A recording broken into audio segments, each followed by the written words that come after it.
The Senate is in session.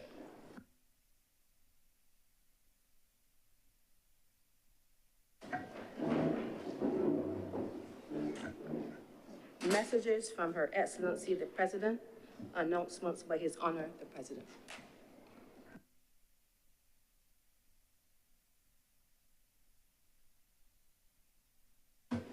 Minutes of a meeting held on Wednesday, 15th January 2025 for confirmation.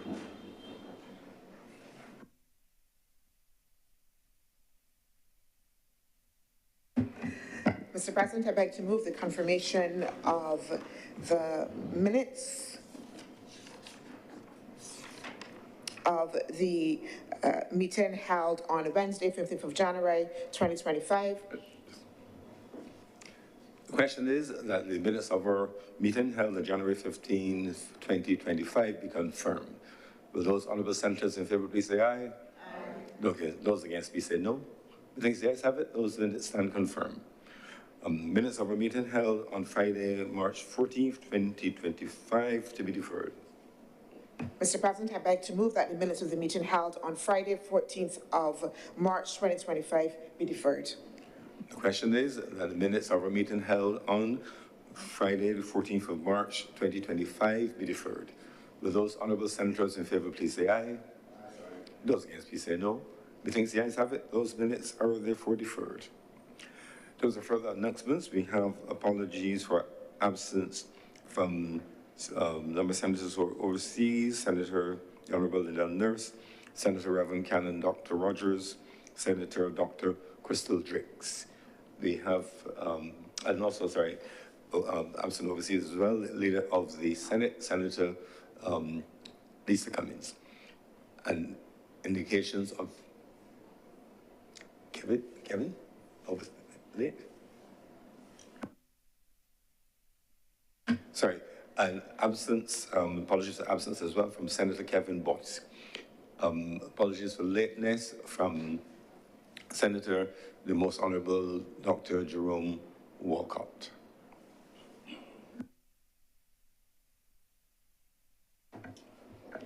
Presentation of papers.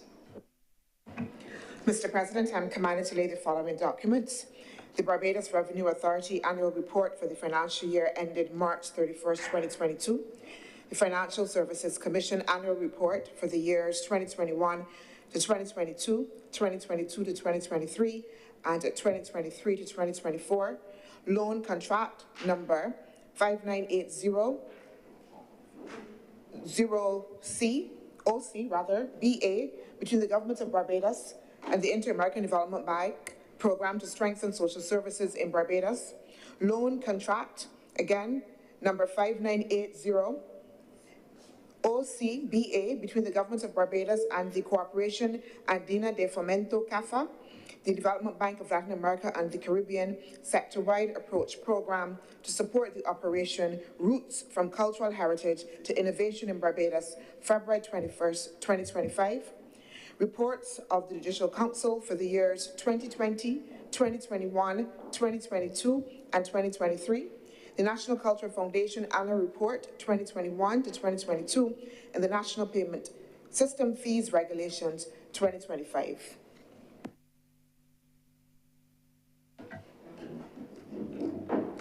Reports from select committees, questions to ministers, requests for leave to move the adjournment of the Senate on matters of urgent public importance, statements by ministers or parliamentary secretaries, personal explanations, motions relating to the business or sittings of the Senate and moved by a minister. Senator Dr. Chantal Monroe-Knight. Mr. President, I beg to move that the suspension of Standing Order 45-2 to be suspended for the remainder of the day's sitting. The question is that Standing Order 45-2 be suspended for the remainder of today's sitting. Will those honorable senators in favor please say aye? Those against please say no. Methinks the ayes have it. That Standing Order is therefore suspended for the remainder of today's sitting. Introduction of bills. Senator Dr. Monroe-Knight. Mr. President, I beg to give notice of the following bills: the Stormwater Management Bill 2025 and the Barbados National Honours and Decorations Amendment Bill 2025.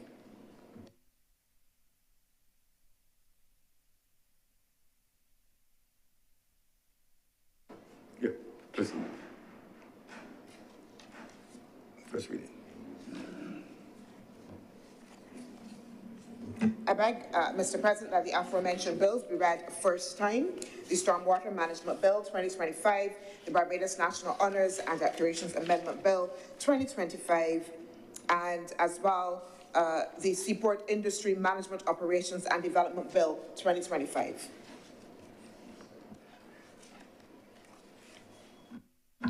The question is that the Stormwater Management Bill 2025, the Barbados National Honours and Decorations Amendment Bill 2025, and the Sustainable Fisheries Management and Development Bill 2025 be read a first time. Will those honourable senators in favour please say aye? Aye. Those against please say no. The next the ayes have it. Those bills are accordingly read a first time. Public business. Public business is now the order of the day. Order number 8, in the name of the acting leader of government business, to move the second reading of the Sustainable Fisheries Management and Development Bill 2025. Senator Dr. Mulroney. Mr. President, I beg to move that the Sustainable Fisheries Management and Development Bill, order number 8, and the Sustainable Fisheries Management and Development Bill, Seafood Markets and Business Bill 2025 be taken as a cognate, given that both bills address issues in relation to fisheries management. The question is that the order number 8, the Sustainable Fisheries Management and Development Bill 2025, and order number 9, the Sustainable Fisheries Management and Development Seafood Markets and Businesses Bill 2025 be taken as a cognate debate. Just for clarity and a reminder, this means that they will be asked to permit the policy issues related to both bills to be discussed together. However, the vote will be taken individually and separately on order number 8, which is the one we opening, and then we will go to order number 9 to simply take the vote but not engage in a second debate. Honourable senators in favour, please say aye. Aye. Those against, please say no. We think the ayes have it. We therefore consider order number 8 and number 9 as a cognate debate. Senator Dr. Mulroney, please proceed. Thank you, Mr. President. We've just passed Easter, and I hope that everyone in the House had a pleasurable Easter. I did. And I also, Mr. President, if you would allow me, want to recognize the presence of persons within our honourable chamber here from the Fisheries Department. I know that we have the Chief Fisheries Officer who is here and her other colleagues as well. So like I said, I hope that we would have enjoyed Easter, but also a bit of fish as well. Mr. President, it's very interesting for me. I am one of those who are still steeped in the tradition of having fish throughout Easter.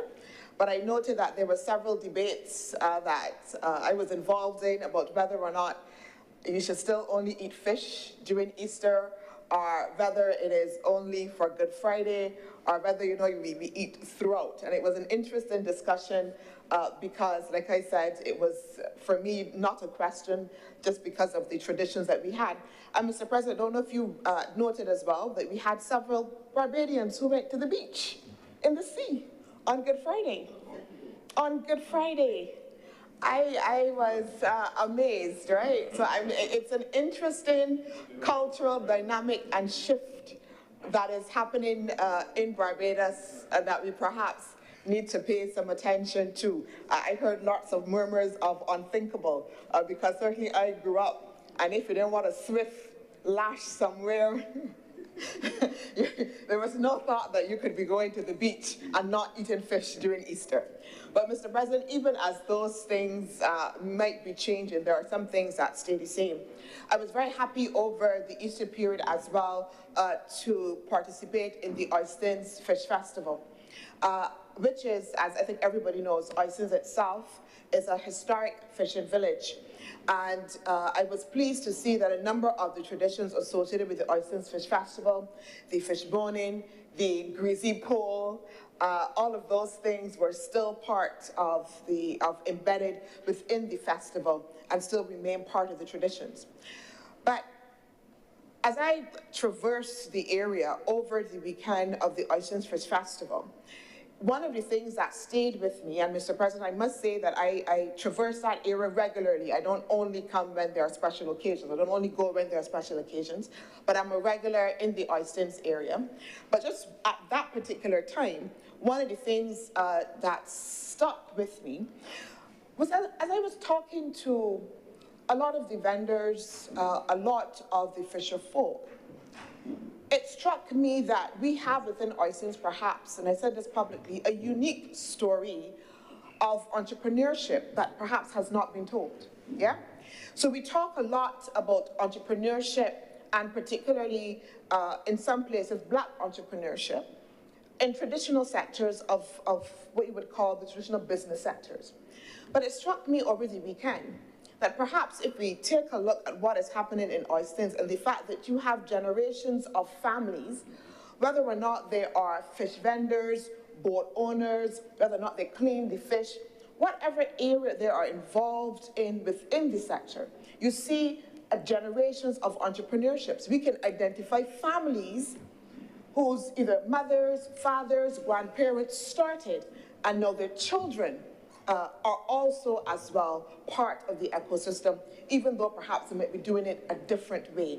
And I think that this is an important lesson that Oistins can give us, and I would suggest perhaps that is not unique to Oistins, but that there is something in the fishing sector itself about entrepreneurship and the creation of generational wealth that we need to be able to study and take note of, particularly, Mr. President, amongst women as well.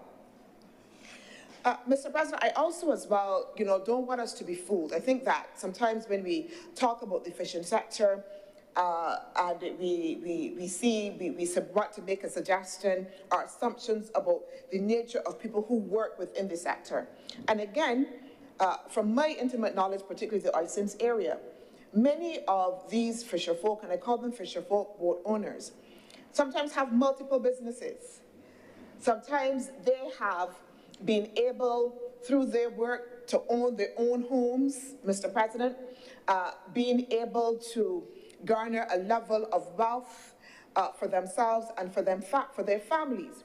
And it suggests that there, again, is potential within the fishery sector for greater levels of employment, greater levels of growth and investment there, and to be able to expand the opportunities within the fishing sector, and that it is a place as well that people can see themselves in a sector that will offer them multiple opportunities and opportunities for advancement for themselves and for their families.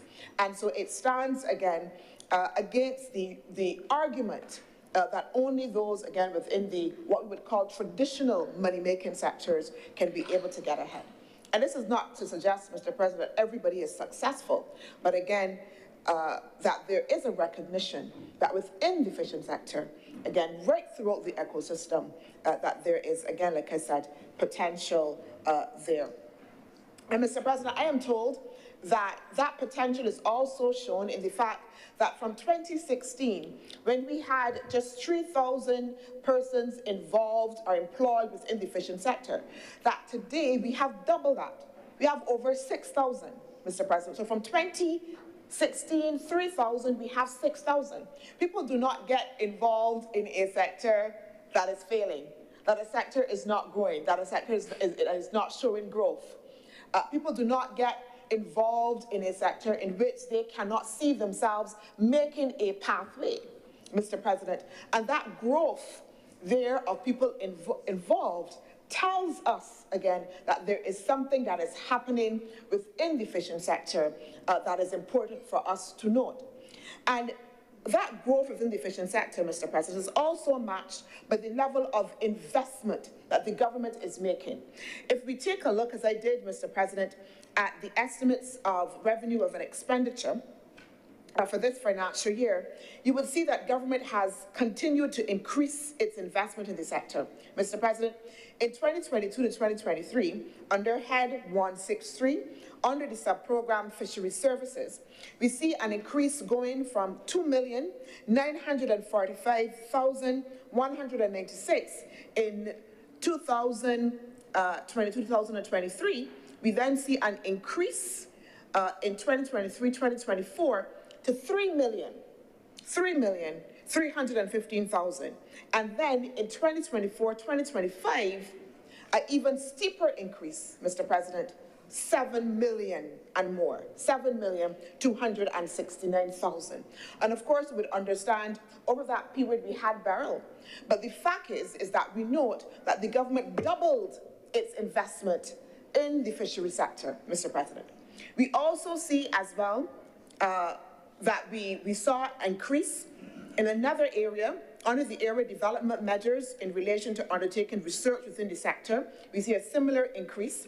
And I want to note that it is not only under these heads that I quoted, 163, but there's also investment happening under the heads related to markets.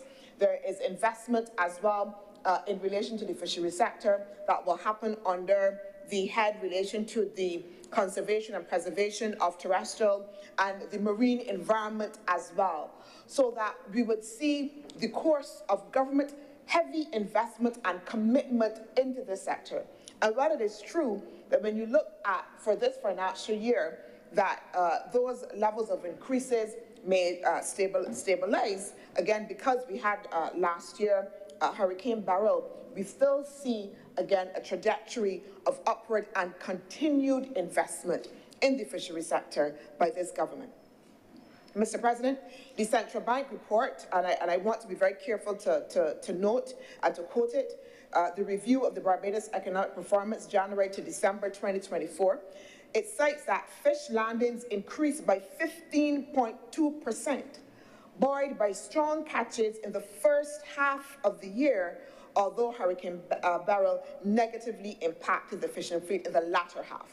And Mr. President, if you go on the fisheries site as well, you will see that they have statistics. So this is not privileged information, which would show you the fish landings for 2024. And even, I believe, Mr. President, from January 2025, you will be able to find statistics there on the fish landing and exactly the sites where you would have the most catches. And I'm painting a story, Mr. President, of growth and development within the fishery sector, of investment by government in the fishery sector, Mr. President, which is important. And I say all of that, and Mr. President, I don't want to say or to make the argument that everything is perfect, that there are no challenges. Of course, there are going to be challenges and things that we have to address, like any other sector. But we have the investment. I'm not going to be flippant, Mr. President, again about the challenges. The sector has spoken to the issue of the need for more data collection so that we are able to anticipate fish stocks, Mr. President, for us to be able to, in the future, understand the trajectory of the sector, Mr. President.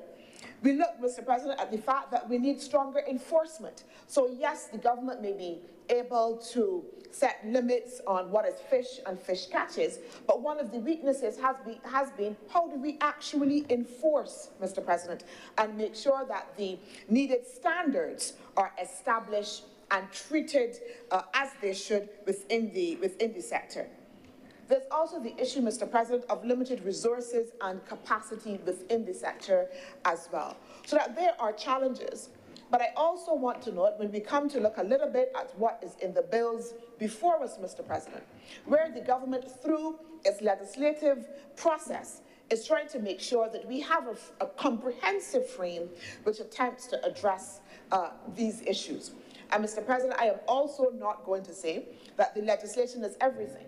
Legislation can provide that framework, but it's tied together by a number of other ongoing initiatives and ongoing developments that are already taking place. Yeah? So it's important for us to note that this legislation is not necessarily only about starting from scratch. We're not starting from scratch. we are creating a legislative framework that moves us from where we are now into a modern fishery sector, but that it is as well shored up by existing programs and investment that is already taking place, Mr. President. I recently had a meeting with the executive of the Oyston's Fisher Folk, and they identified, again, some of their challenges. They want more work done in the boatyard, better bathroom facilities as well, particularly for women, improved security. And these are all areas, Mr. President, that I know that the minister and his ministries, the chief fishery officers, are aware of and working on already to be able to ensure that we can create, again, a better platform for the comfort and for the growth of those within the fishery sector. Mr. President, these two pieces of legislation that we are debating today, as I indicated, both of them in relation to the Sustainable Fisheries Management and Development Bill, and also as well the Seafood Markets and Business Bill, are really, when we look at some of the provisions, are intended, like I said before, to move the sector forward. And it is a recognition that we are currently now under a 1993 Act, and much has changed, Mr. President, within the sector, and much is projected to change, and that is important, because the bills before us are not seeking to make corrections to what we have now, but also as well projecting up to as much as 2030 as to how the sector needs to be able to look and to evolve and to address some of those pressing issues that may arise in the future. It represents, Mr. President, as well, these two bills, in learning from our experiences of Hurricane Beryl as well. Because while most of us will want to stop at that moment of Hurricane Beryl and what government would have done to help the sector, or some would argue what we did not do, that is one moment. And we have to ask ourselves, what happens next? How do we ensure, as we would say in sustainable development language, that we build back better? How do we ensure that we build resilience? And we only do that by making sure that we build out a framework, again, and I keep using the word, that is far-reaching, Mr. President, that takes into consideration not only the technological advances that need to be in place, not only addressing the current challenges I talked about just in terms of things like data and enforcement, but also as well, how do we make sure that our critical stakeholders, Mr. President, continue to walk with us, The fishery sector perhaps is a little bit unique because of the types of stakeholders that are involved. And their voices and their experiences are extremely important, again, to future-proofing. And you would see in the pieces of legislation as we consider them, efforts to ensure that they are continually brought on board, heard, and that their voices and experiences are valued within the process, Mr. President. Mr. President, I want to come first of all to the Sustainable Fisheries Management and Sustainable Fisheries Management and Development Bill. And Mr. President, this bill is extremely comprehensive, as I would have said before. I think it contains something like 444 parts. And so, Mr. President, I won't be able to speak to every single one of them, but I will identify some of the critical areas that I think that we should note in respect of this bill. Part 3 of the bill, Mr. President, establishes an advisory council to advise the minister and make recommendations on fisheries matters. And if you look at the first schedule to the bill, you would see the composition of that advisory council, as well as some of the tenets of the Constitution in relation to that advisory council. And one of the things that struck me, Mr. President, when you look at the composition, is the range of experts that will be involved on that advisory council, whether they be in fisheries management, aquaculture, Mr. President, but also, as well, I noted things like project management and finance. Again, so the complete ecosystem of what is needed in order to be able to provide the necessary advice for the growth of the sector in the future, this advisory council is seeking to make sure that it is embedded. And I think that is an important feature because the legislation is suggesting to us that it is already taken on board, as I said, the need to make sure that we involve critical experts and stakeholders in the ongoing growth of the sector, and that there will be continued need for input and advice as well. And we see then that we have this advisory council. Part 4 provides for the establishment of a fisheries management and development plan as well. And again, also critical, and it indicates that the Chief Fisheries Officer, in consultation with stakeholders, Mr. President, in consultation with stakeholders, to have the implementation of that plan, and that plan is to be reviewed every 5 years, Mr. President. Again, responding to the dynamism within the sector, responding to the need to be able to include stakeholders, and importantly, when we have had debates on similar legislation, I know that other honourable senators would have asked, so what is the plan? How are we going to be able then to see the rollout? What are the next steps of the legislation? And again, this legislation is identifying that within the framework that we will have this inclusive plan that will be implemented very much to be able to define as we go on, and then to be able to review the growth and development of the sector as well. Part 5, Mr. President, quite notably deals with data and information. And if you would recall, I had identified the issue of data and information as one of the challenges within the sector. And again, the legislative framework is speaking specifically to this challenge of data and information, Mr. President. And it is because it is we note again that if we're talking about building resilience, if we're talking about growth and development, if we're talking about future-proofing, we need to be able to do that based on facts and knowledge of what is actually happening. And you would see then that under Part 5, it makes provision for the collection of information for those who are involved in the sector to be obligated to provide information that would allow for the accurate collection of the data as well, and allow us then to be able to fill those data gaps, which are critical to planning and which are critical to the Fisheries Division, and for us as a country to be able to make sure that we can optimize the sector as well.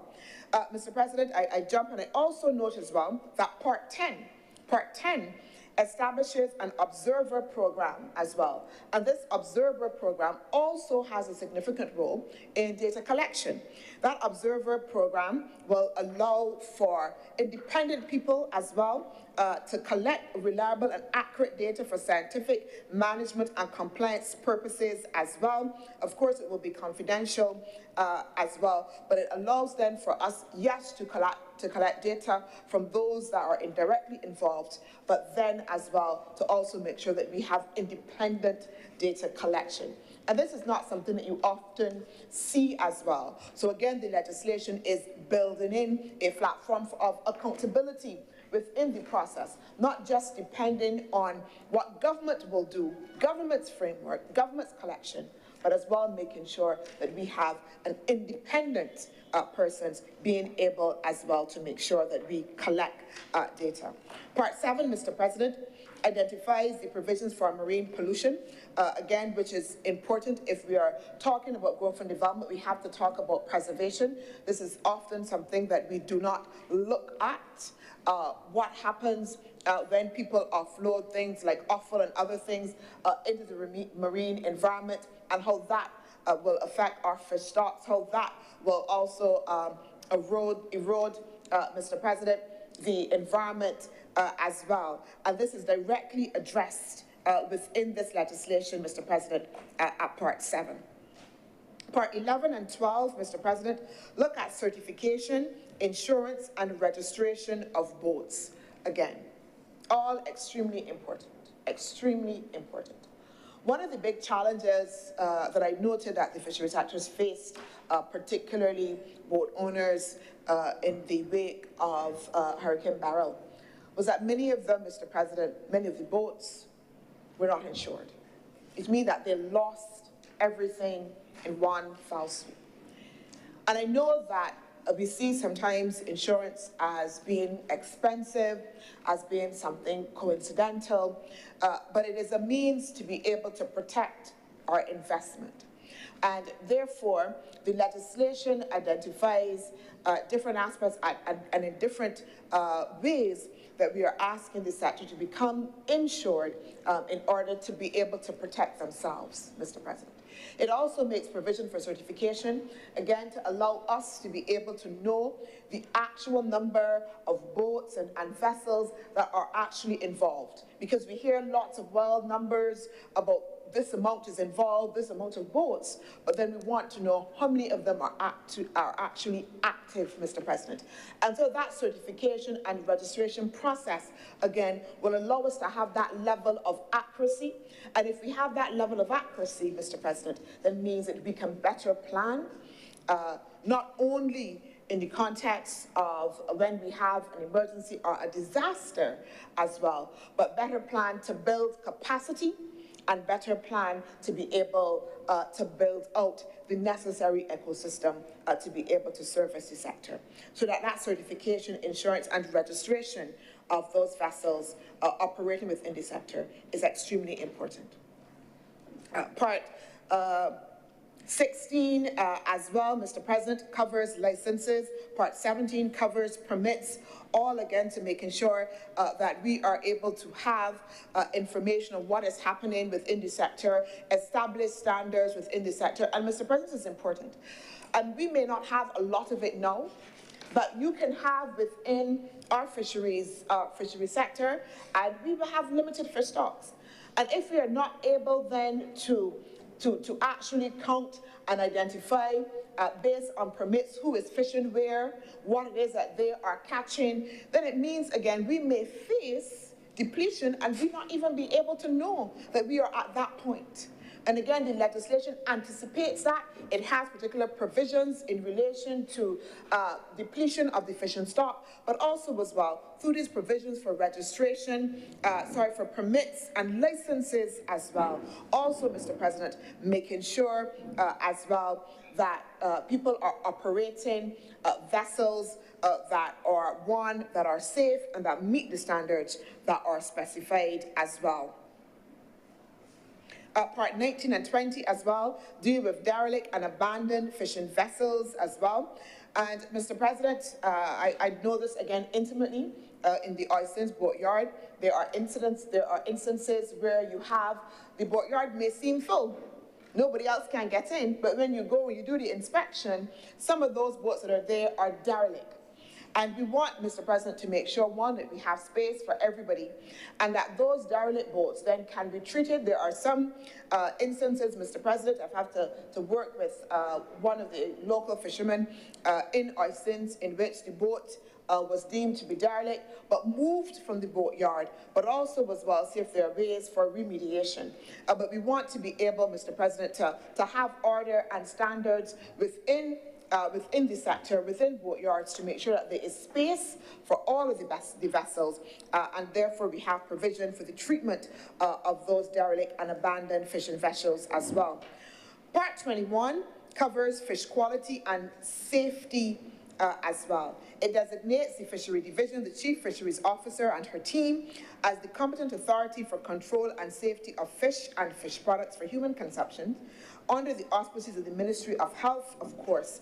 And it also prohibits the sale or export of adulterated, unsafe, healthy fish or fish products, and includes measures for proper disposal or reuse of fish waste. Mr. President, is extremely important. It is perhaps something that we take for granted. We trust that everybody will be upstanding, that everybody will sell us fresh fish. But we cannot make legislation, Mr. President, only for those that are doing the right things. We have to make legislation that covers and protects in case there are people that would want to do untoward. And therefore, this provision is making sure that we are able to ensure the safety of Barbadians as they consume fish. and making sure that there is a competent authority to be able to oversee. And again, that challenge that I mentioned previously of how do we kind of monitor, how do we kind of ensure compliance, the establishment then of that competent authority in order then to have the oversight and then to be accountable for insurance of this provision. Mr. President, interestingly as well, Part 23 addresses climate change, mitigation, adaptation, and disaster risk management. Extremely important. We talk all the time about climate change and its impact. And again, we can't talk about Hurricane Beryl and not talk about climate change and not talk about its direct impact. And we saw that, the whole of Barbados saw that. But within the legislation, it is embedded that recognition there of the importance of it, but also as well how we are able to develop a frame that allows us again to address and anticipate some of those impacts. So that Part 23, in its looking at climate change, mitigation, adaptation, allows us to be able to ensure that we have the necessary infrastructure that is built in to build the necessary resilience as well. Part 24 covers fisheries and energy. And like I said, Mr. President, the comprehensive nature of this legislation is to be lauded. It is to be absolutely lauded, Mr. President. Part 24 covers fisheries and energy. And most of us on the face of it would say, well, what's the connection? What's the connection? Fisheries and energy as well. But Mr. President, fuel. How much fuel does it take for the boats to be able to go out? What about infusing renewable energies within the fishing sector? Again, to enhance, Mr. President, its resilience and its footprint and the ecology that happens within the marine environment as well. So Part 24 covers fisheries and energy as well, and the need for us to be able to look at the instilling of renewable energy within the sector as well. Part 25 addresses gender in fisheries. And again, this is interesting, Mr. President. I would have noted earlier when I began and I talked about entrepreneurship within the fishing sector, that the majority of those, in some instances, and I said the majority under correction, but I believe I'm correct, when you look at the entire ecosystem, are women. And again, oftentimes we don't see the connection and the importance of treating to these issues, recognizing gender as critical, recognizing gender as part of the essential frame that needs to be protected, as well need to be understood and needs to be recognized. And we do so at our own peril, Mr. President. And in this comprehensive legislation as well, we would see that we have a Part 25 provision, again, that speaks to gender in fisheries as well. And I am told, Mr. President, that there is an all-female group that is doing tremendous work within the fishing sector, group doing the fish offal project as well, and are building capacity there, and are also as well turning something that you would normally throw away now into something that is usable as well. And we have Part 27, looking at the introduction of corporate social responsibility as well. Part 29, Mr. President, deals with fisheries and the Marine Spatial Plan, again, making linkages with that.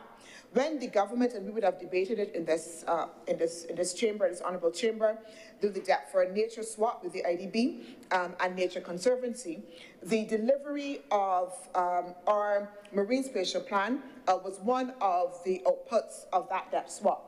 And within this legislation, you see the connection here between that and fisheries as well.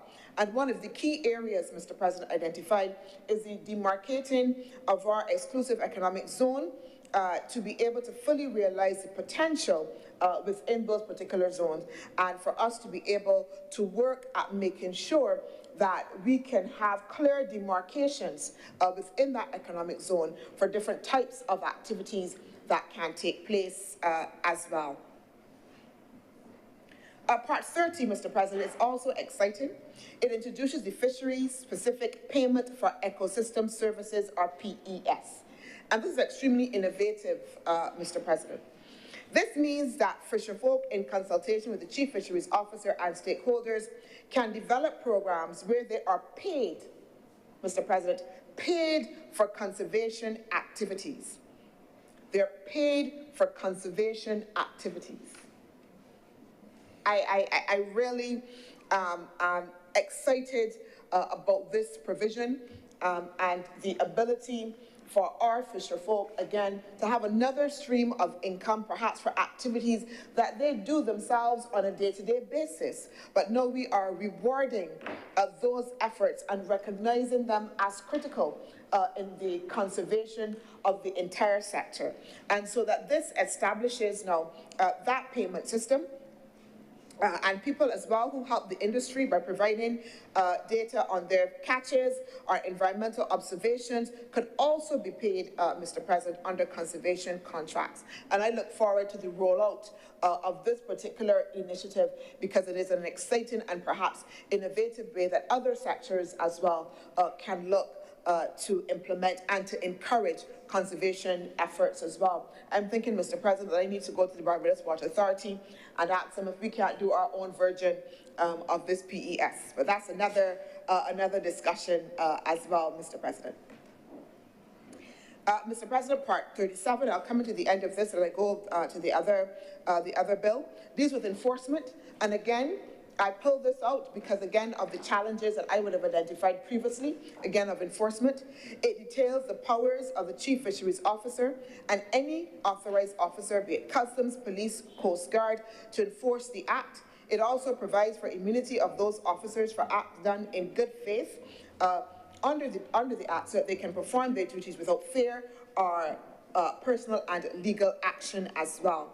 Part 41, Mr. President, covers fisheries and tourism. So we had fisheries and energy, we had the impact of climate change, and now we have a specific provision that covers fisheries and tourism as well. So the Act looking at all of the critical areas of interlinkages for the sector to ensure, Mr. President, that we speak to that. And again, that we speak to that not only in a way that thinks about what is happening currently, but for future growth and the impact that, again, those interlinkages will have fisheries and tourism on each other, and the extent to which we can establish a frame as well in order to be able to make sure that the growth is measured. We would know, Mr. President, that we have a number of tourists who like to do recreational fishing. Just as an aside, Mr. President, I was having some debate about the extent to which crabbing is still part of the Barbadian tradition. And they tell me that in St. Andrew, but I have, and I know up to last year, some of my family were still doing crabbing down in Graham Hall Swamp. Some people are arguing with me that no, that we don't have any more crabs down there, but I am going to make sure that I have the evidence to prove that. But again, what we are tending to do, Mr. President, in relation to looking at fisheries and tourism is, again, to make sure that we can moderate and balance that. Our need for recreational fishing by tourists, etc., and us being able to make sure that we do not have further depletion as well. Part 43 establishes the Barbados Institute for Fisheries and Fisheries-related Studies. Again, very important, extremely important. And this is one, Mr. President, I'm going to say the fishery sector probably took from the water sector, because in the water sector we're working on establishing a water academy. So I see now that the fishery sector is going to establish its own institute for studies, which is again extremely important, Mr. President.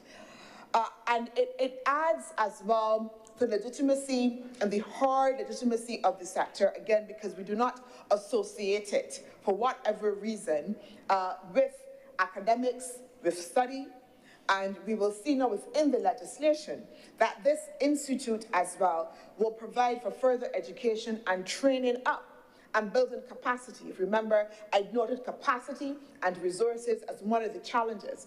And then we have this Institute for Fisheries and Fishery-related Studies as well that would help us again to fill some of those training and capacity building gaps and making sure that we can keep ahead of what is coming within the sector, Mr. President. Keeping on the cutting edge, keeping on what is best in class for the sector as well. And so that this institute is intended to be a major plank, as I keep saying, in future-proofing for the sector as well. Mr. President, I want to also as well indicate that, like I said before, that this particular bill is extremely extensive, and I've only sought, Mr. President, to highlight a number of areas and provisions within the bill. But if we look at the entirety of the bill, we would see again that it is extremely comprehensive, covers several areas that look at conservation, preservation, Mr. President, ensures that there is serious fines where there need to be serious fines, Mr. President, for breaches. It ensures that we will have the necessary standards and adherence and compliance as well to those standards, Mr. President. Mr. President, as I turn now to the bill, the Sustainable Fisheries Development, Management and Development Seafood Markets and Business Bill. This one is, of course, a little shorter, but no less important, Mr. President. It establishes a regulatory regime for the management and operation of seafood markets and seafood businesses, as well as a regulatory system for the management of seafood supply chain sector as well, again, which is extremely important for us. Again, so both of these bills covering that full ecosystem for the fisheries sector as well. Part 3 of the bill sets out the regulation of seafood businesses. It establishes how to license a seafood business and the requirements under the Ministry of Health regulations that must be met for any food businesses. Again, health and safety, making sure that there is safe consumption, Mr. President. There are serious illnesses that can occur, and where we will not have had regulations, the necessary standards before, we are seeing them now being established through this particular bill. Part 4 deals with processors of fish and other seafood.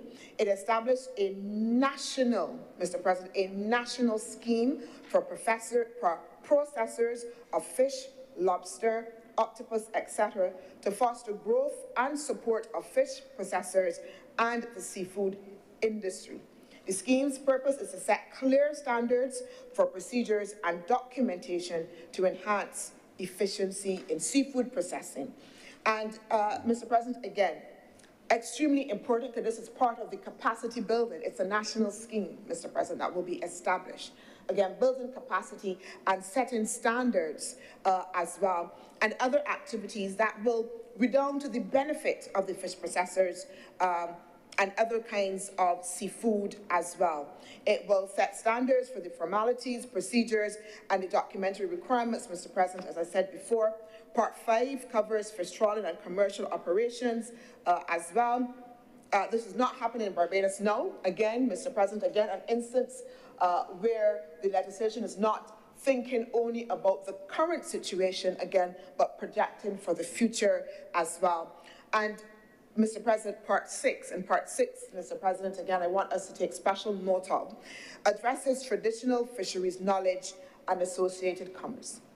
Mr. President, I used to, in my former life, used to do quite a bit of research and writing, and also as well working with a number of what we would call civil society actors, of which Fisher-Folk was one. I actually would have worked quite a bit with Barnufo to do lots of training and provide training and to do some studies and to work with them to build capacity. And one of the complaints that we continually have within this sector and others is that you would have people who would come in, interview them, take their knowledge, and then put on a cover page that it is theirs and never even credit the original owners for that knowledge. And so the value of what they would have been doing, the practices that they would have learned that they now expend to the sector for its growth and development was not attributed to them and not valued as well. And therefore we have a clause, Mr. President, at Part 6 that addresses fisheries knowledge and traditional knowledge and associated commerce. And I really hope that we appreciate the importance of this, the recognition, again, that this sector, again, that we see sometimes, yes, we go and we buy our fish and we go up to, oysters on a Friday night, that it is more than that.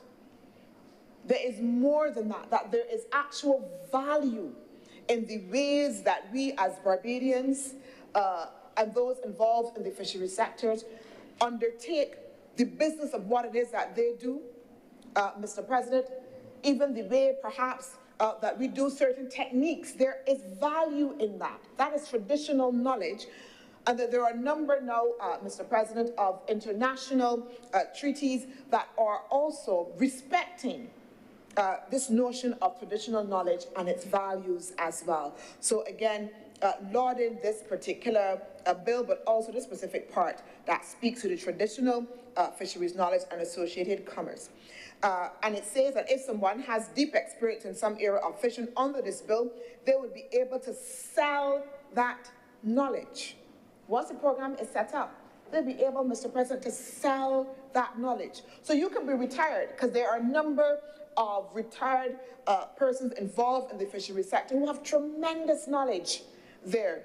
And now, again, we're opening up an opportunity for them also as well to continue to be able to extend their livelihood within the sector as well through this program. And I think that it is extremely important.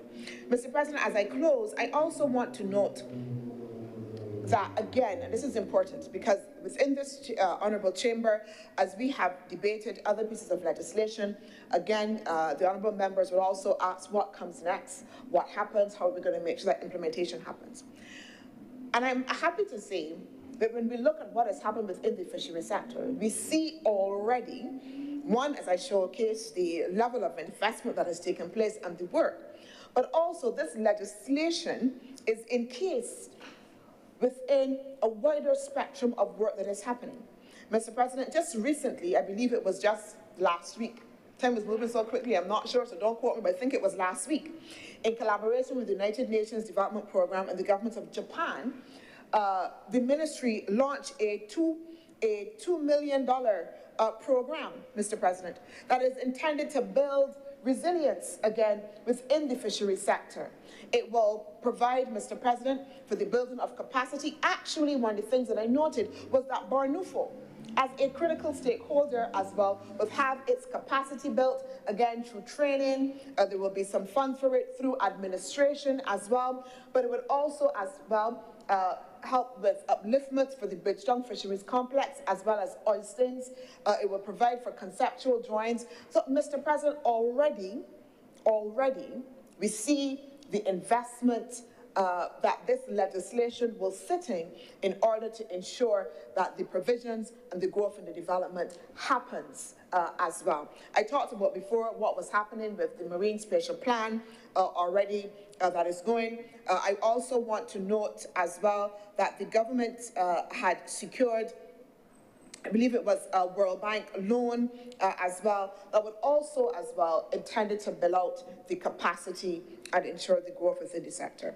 So, Mr. President, I hope that within these two pieces of legislation that we are seeing commitment by the government of Barbados in the fishery sector, not in the sector just in and of itself, but to the people within the sector, not treating them as just being instrumental, but many of the provisions in here seek to make sure that they are included, seek to value their contribution as well. Sometimes something, again, that we do not often do. The two pieces of legislation, Mr. President, in all, as we take them all together, again, is projecting for the growth of a sector. Many people now are looking to the blue economy. And Mr. President, we were, again, as Barbados, one of the first, I would say, island states to talk about this notion of the blue economy in a very big way. And we are showing that it's not just about talking, but that we will walk the walk in terms of what it is that we are seeking to do. Mr. President, I am obliged, and I beg that this bill be read a second time. Thank you very much, Senator Dr. Chantal Monroe-Knight. Senator Malalou. Mr. President, thank you for recognizing me. It is quite lonely over here today, as you may have noticed. Very lonely. But let me be clear, I do not rise in opposition in any way whatsoever. In fact, this is not an area where I profess to have any expertise, but I have two small points to make. One area where I have experience and not expertise is the East Coast. And I heard Senator Monroe-Knight talking about various places where crabbing, etc., went on. And I can confirm that there is still some crabbing in the areas of St. Joseph and St. Andrew. And I myself do enjoy a little curried swampy from time to time. But that's not what I wanted to speak about. On our East Coast, sir, we are absolutely inundated with the sargassum seaweed, which is Mother Nature at the end of the day. But what Mother Nature is doing to us, and it may be affected by global warming. There are people who I've heard say, sir, that it has been the runoff of various fertilizer from South America. I've heard many different explanations as to what it might be. At the end of the day, I don't know. I think it is likely more to do with the general trends of nature. But we are absolutely inundated on the East Coast with the sargassum. And that sargassum seaweed is indiscriminate in how it kills the small fish that live on the reefs, because the sargassum comes in, it blocks all the light from the pools where the small fish are.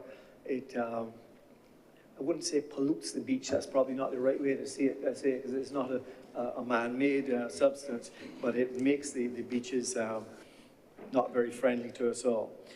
But so when I was thinking about the East Coast, I did notice that in Part 31 of the bill, if I get the name of it correct, the Sustainable Fisheries Management and Development Act. Part 31 concerned me a little bit, and I would just like to give the leader the opportunity to clarify that Part 31 of the bill is not intending to restrict Barbadians who I have seen for my 60 years now as I have enjoyed the East Coast, who on the weekends will come and collect a little bit of sea moss and go home and make this potion, which apparently has some very interesting powers. I'm not aware, but I am told that it does. But I would not like to see that Barbadian tradition of collecting sea moss in that way, unless, of course, it is endangered, in which case I would understand. But in general, it seems that Part 31 is saying that everyone who is doing that is going to need a license. And I'm not sure if that was the intention, but I'm sure that will be clarified. And that would possibly also apply to those fishermen that I see down there regularly and will be finding sea cats and other things on the reef. I don't think that is the intention, to stop that type of Barbadian lifestyle. So, sir, my only substantive point on this, and perhaps you would listen to me on it carefully, is I am concerned that there is no specific mention in here that I can find, and it is a large bill, so please excuse me if I have missed the specific mention of it, is the use of what I understand to be called seine nets, which are these nets that I see on the West Coast. And you see sometimes 10, 12, maybe 15 guys, maybe it's guys and girls, I maybe only see men, who use these nets in the near shore on our reef. And these nets are indiscriminate in what they catch, sir. They encircle a reef, and everything is caught. Every species is caught. Everything is damaged. I see no specific prohibition of that practice, which is unnecessary and it is indiscriminate, and I feel it should be addressed. I would like to suggest that possibly Article 18.1, which reads, "No person shall hunt, capture, possess, trade in, intentionally kill, injure, or harass any endangered species." Now, the challenge with that is I have to look to what is an endangered species. So I found in the interpretation the definition under Article 2 of an endangered species, which they describe as extremely high risk of extinction in the near future.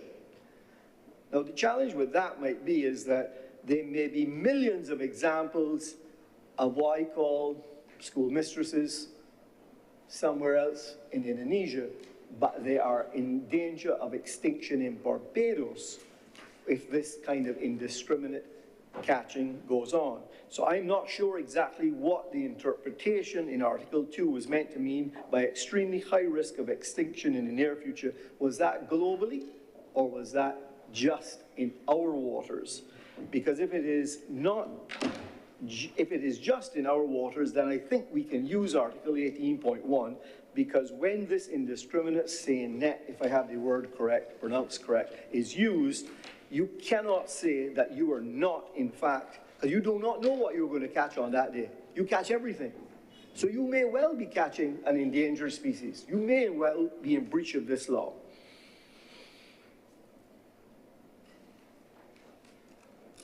So, sir, those really are my only comments. I am also slightly concerned about the foreign fishing vessels that I've heard about in our territorial waters, but I am not an expert. It seems that Part 24 addresses that in some way, but I could be wrong.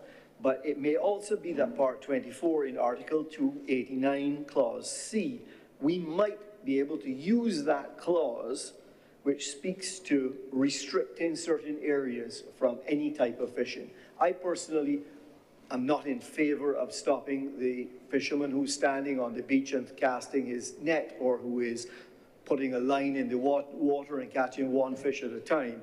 But I do think that our west coast, our south coast, and our east coast, in fact, all of our coastal areas, we should be specific about what type of fishing we want to see. We need to protect those reefs. We can't be building a blue-green economy and allowing this to go on. So, sir, as I said, I am not an expert in those areas. This is the comments that I make on it. I think that the legislation itself is far-reaching. It is complicated. It has been put together by, obviously, some very good experts. With those few words, I endorse it. Thank you. Thank you very much, Senator Malalu.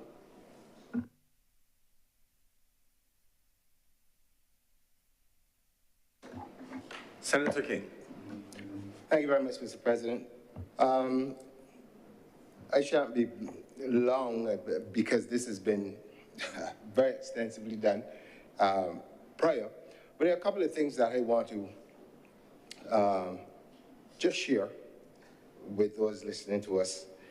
I see this as a great opportunity for Barbados to begin to tap into an area which I think for many years we've left just to be there.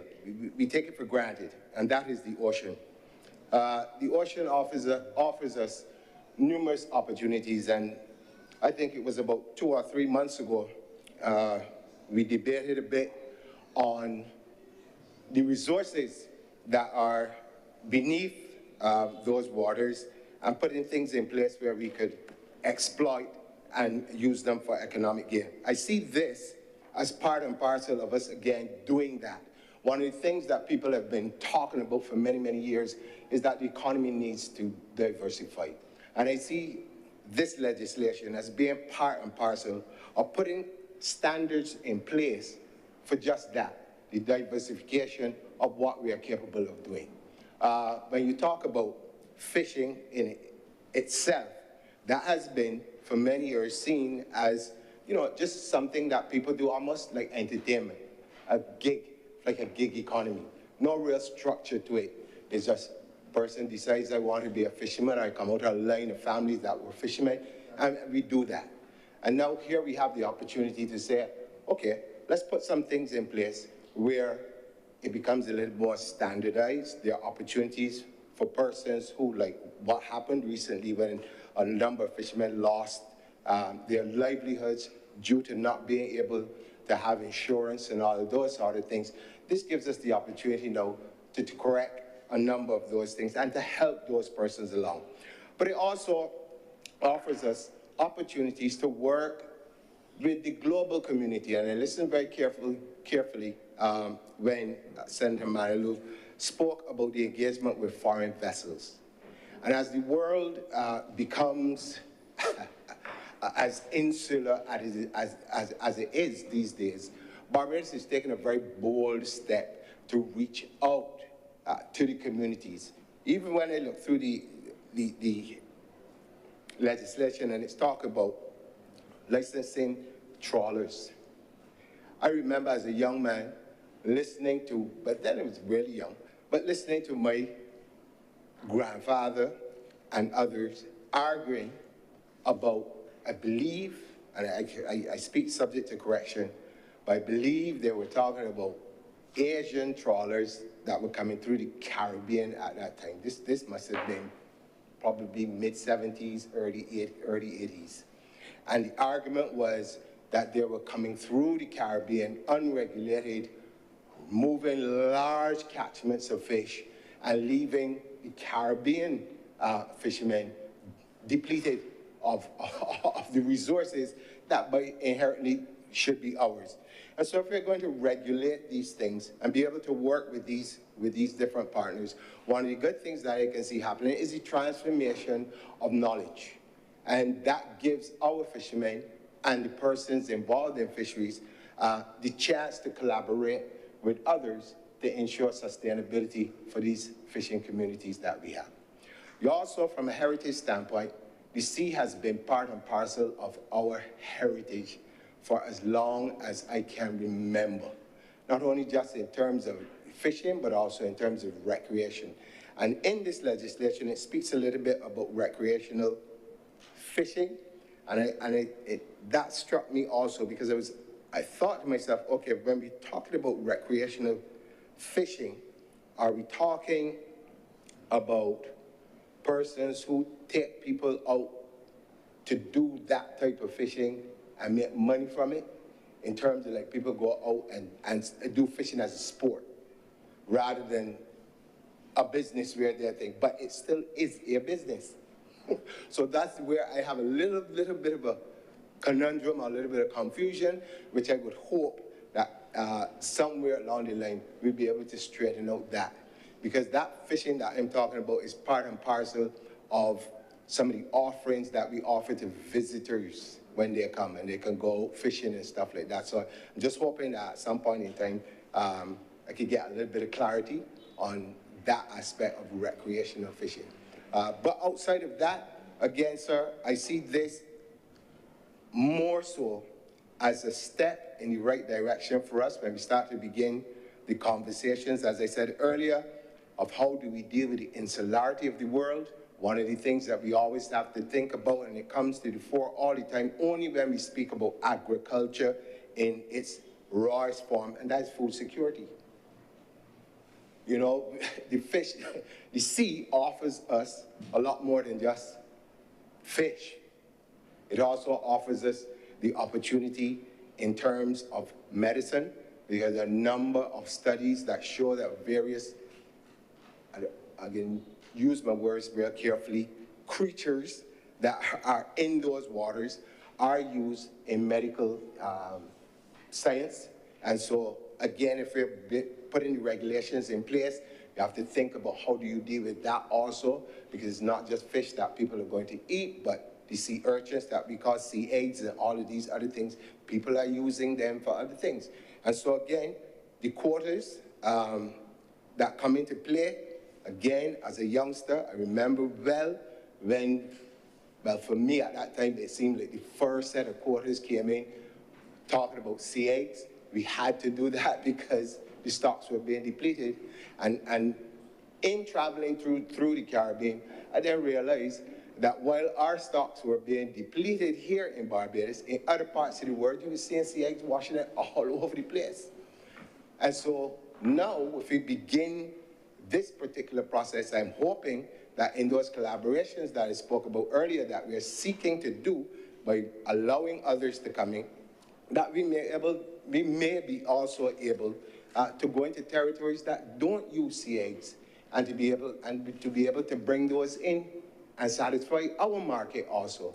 And so I want to commend the government on taking these particular steps because again, and I go back to my original point in the beginning, many persons within the society continue to say we need to diversify, not necessarily that they give any ideas as to how to do it, but the government is taking steps to show you how we can do it by bringing this particular legislation to put things in place where even when we look at the seafoods and the processing and all of these things, these are futuristic things, looking to see, okay, we have the resources, when we begin to use them and we begin to do the processing, we do the exportation, it gives us a better chance at our own survival by the diversification of that. And sir, again, like I said, it wouldn't be long on it, but I just wanted to make the point that as we look at this legislation, there are a number of things within here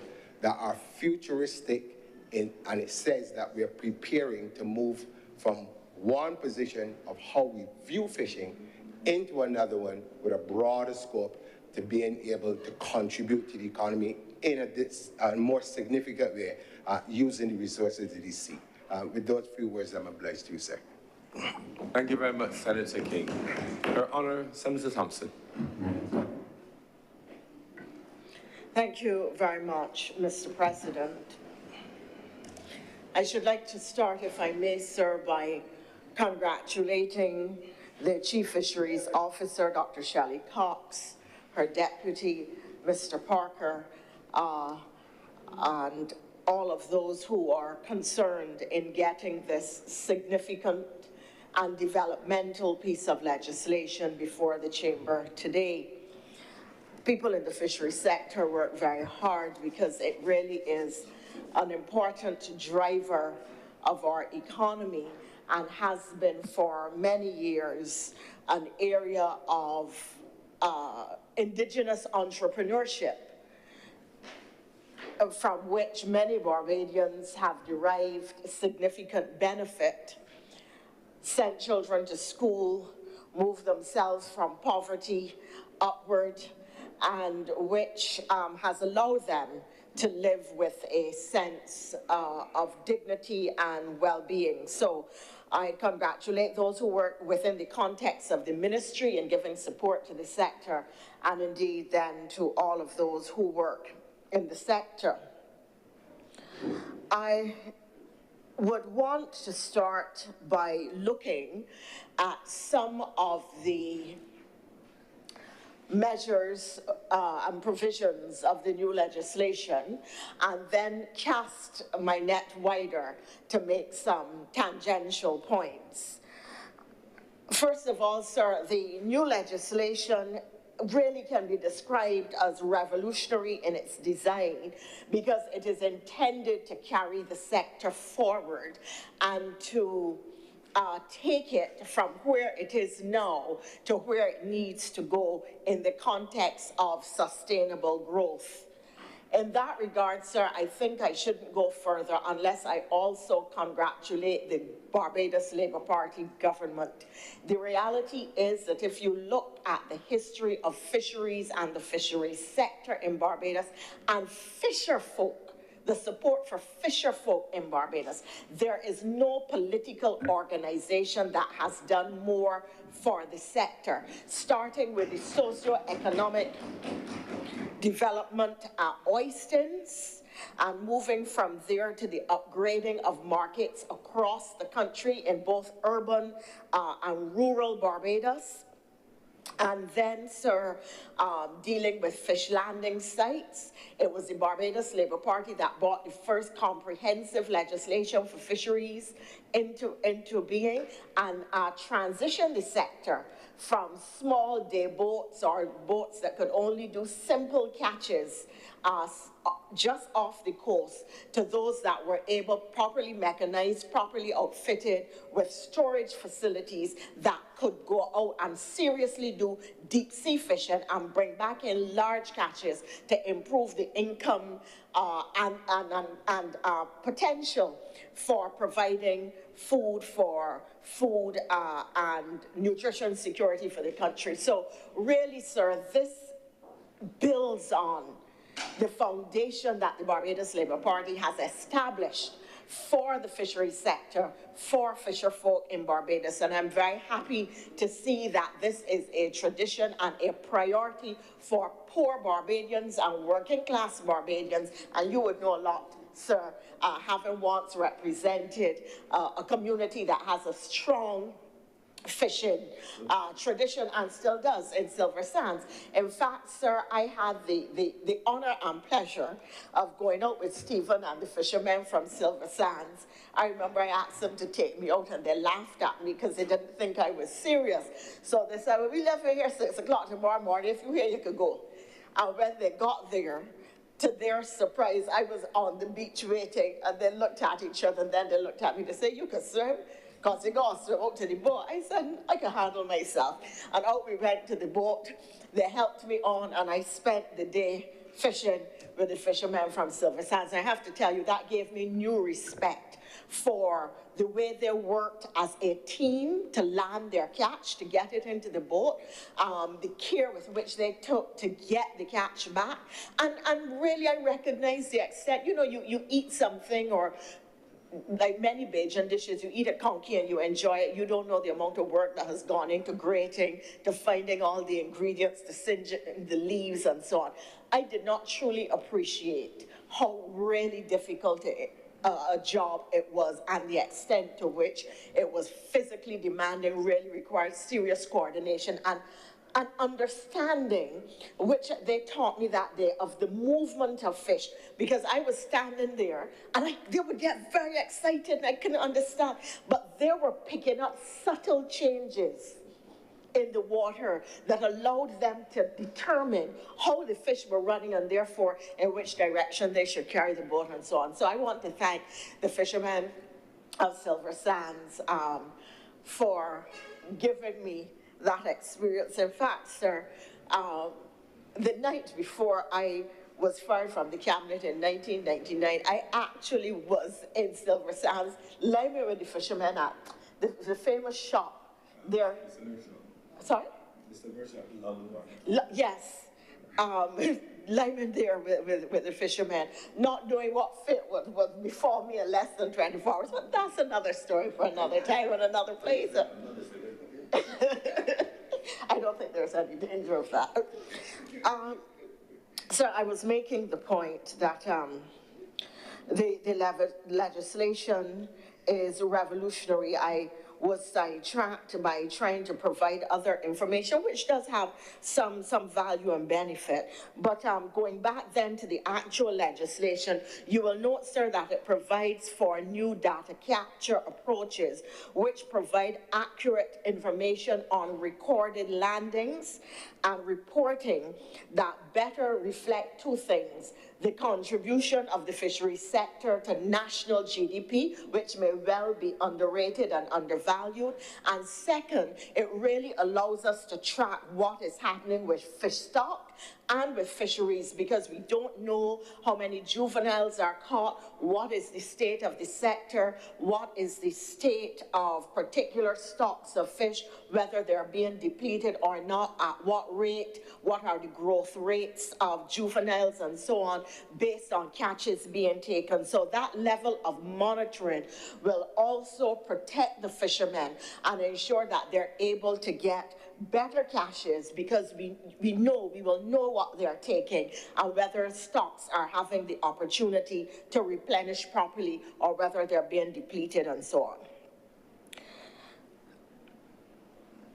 If we are going to grow the sector and introduce new and development thrusts, it is imperative that there will be appropriate staff to help to carry the work, and in that regard, the staffing of the Fisheries Division is expected to be increased and to include vessel inspectors, which you will appreciate, sir, was there was a very high need for post-barrel since there were so many damaged boats to be inspected and assessments made. So going forward, I think that this is a skill and a capacity that really needs, the ministry needs to have at a higher and increased level.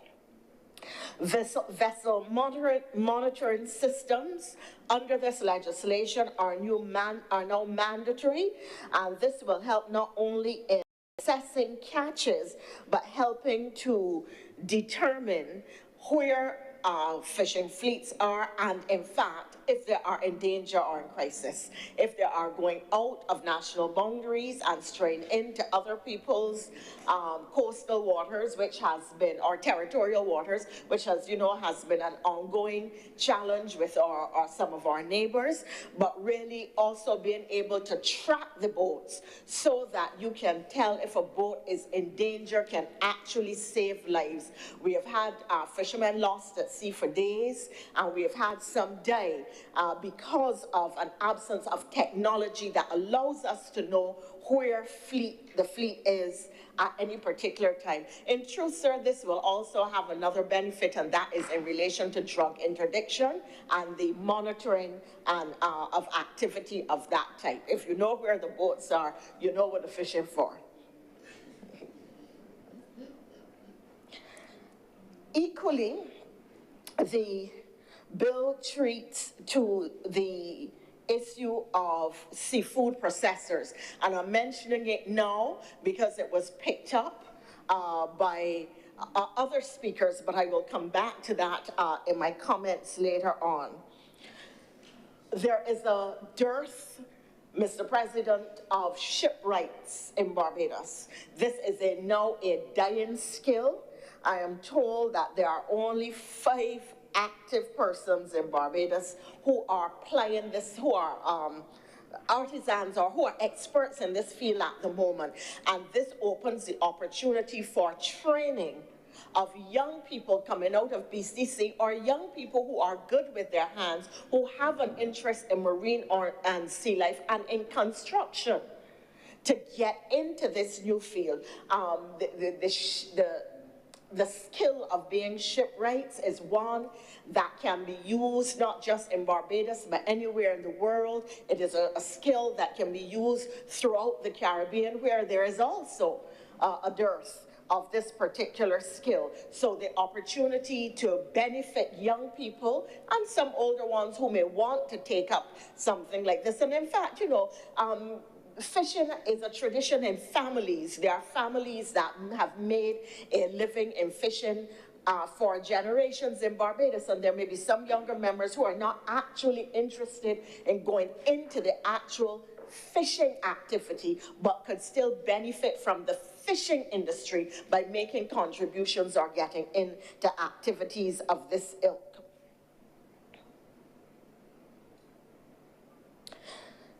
The bill, sir, will also allow for the expansion of the industry by underpinning it with science, the use of data for informed decision-making and planning, and allowing information that will itself be helpful to those in the industry.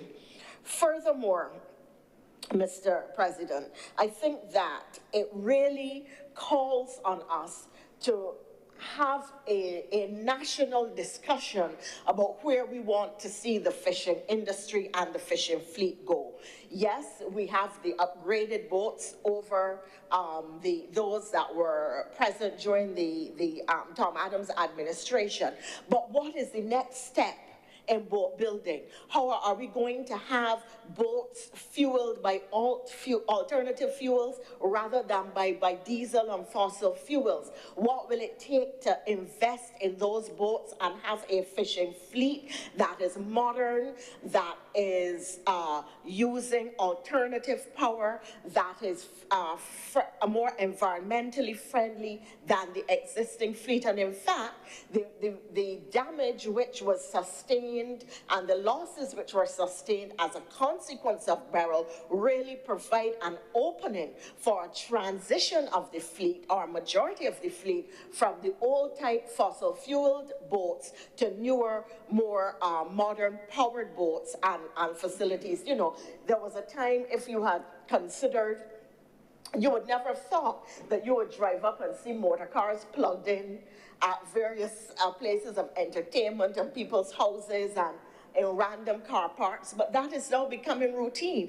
And where the industry is going to go, I mean, now they're talking about running planes on biofuels and so on. So it will be interesting to see. In fact, the truth is that if we really had venture capitalists here, somebody would be paying others to experiment with old cooking oil and other fuels as a possible biodiesel or alternative fuel source for fishing boats. And that way, all the oil that is used at oysters to fry the fish at night, sir, can then be put back in, recycled, and transformed into another usable commodity that helps to create virtuous environmental circles and cycles and keeps the industry, allows the industry to be more sustainable, reduces the amount of waste that is generated and so on. So here is yet another opportunity that is not now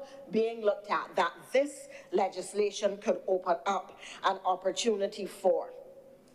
Some time ago, sir, and I move now to the point that while fisher folk have done well on primary production, on catching fish, bringing in the catch, people will clean it and make money from that, and then you sell the catch and others clean down the market. So you have that cycle.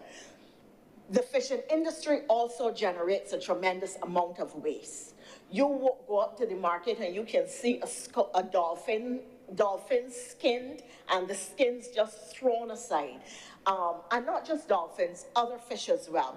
There was a time at which I knew that the ministry had been looking at the production, I think with funding from the Italian government, if I'm not mistaken, the production of fish leathers. And I had the opportunity to see some of the leathers produced from dolphin skins. They were beautiful. They were high quality. I saw myself, sir, with a dolphin skin handbag, to tell you the truth. No, I did. I saw myself with a couple, sir, in various colors. But sir, the point that I'm making is all of that wastage really can be transformed into revenue generation if we are prepared to move from beyond the primary product into tertiary product and processing in a different kind of way, to open up new industries. And this is something that we could make a good living from. There is a high-end market out there that will be prepared to pay good money for products from fish leathers, because it will be novel in the marketplace. And really, we should be pursuing that equally. I don't think that we really produce any significant amount of fish nuggets. If you want to serve fish bites at a function, which a lot of people do, you have to buy steak fish and cut it up yourself, which is very, very labor intensive. Whereas we really should be selling fish chunks and fish bites ready. Some should be ready seasoned. We should be doing things like, if you go into supermarkets in Europe and the United States, you get things like salmon, which is, you know, raw. We don't serve, and although sushi is such a big thing, we don't serve raw fish. We don't sell raw fish in the market. We don't see that as a product or sale opportunity, whereas it should be. You can get things like mackerel ready prepared in other supermarkets outside of the Caribbean with pepper and herbs and so on. That can happen with fishes that we catch here, especially when they are gluts. Fish fingers, they just like a lot of salted cod, salt fish, but we do not salt the fish here in Barbados, whereas we could, especially in glut times. I don't know if there are glut times these days, sir, but in theory, this is something that could be done. Because we have to look at the sustainability of the market. We have to look at the extent to which we can really extract large profits or every single capacity or opportunity for profit from particular fish products, and how we are going to expand it to help those currently in the industry. And let's face it, there are people in the industry who have made good money. This should be at the next opportunity investment for them. And they should be the ones to carry this and to increase their profit level and to expand the industry for the country. With that, sir, I move to the issue of insurance. It is critical that persons who have fishing boats get insurance. Insurance is available. It is just very expensive. But the reality is, sir, whatever is your basket and hole, you have to protect it. And if you are generating profits and revenues from a boat, then you have a right to insure your boat. You cannot be throwing up your hands and say, oh, there was me, the boat mash up. You have to protect your asset. You have to protect your income. You have to protect your family. And it may be expensive, yes, to insure the boat, but the boat is going to make back money. So you cannot be running boats, making profit using them, and then refusing to insure them and expecting that the public must pay an increased amount for fish because you did not have insurance and now have to buy a new boat. And I'm sorry, I know that that is not going to necessarily be a popular opinion, but it happens to be mine. It is not the Labour Party's, it is Liz Thompson. So any blame, you can blame me, but that is my view. Senator Malulu spoke about the matter of sargassum. I think research has now been done that shows or suggests that the sargassum really is a climate-related phenomenon resulting from wind directions and well, I can't remember what was suggested, but wind direction moving sargassum into our region, and then favorable currents and conditions allowing the growth, the exponential growth that we have seen now. But sir, I've said before that again here, I think there's an opportunity for revenue generation. We know that when you mix seaweed into cow's feed, that their, what do they call it?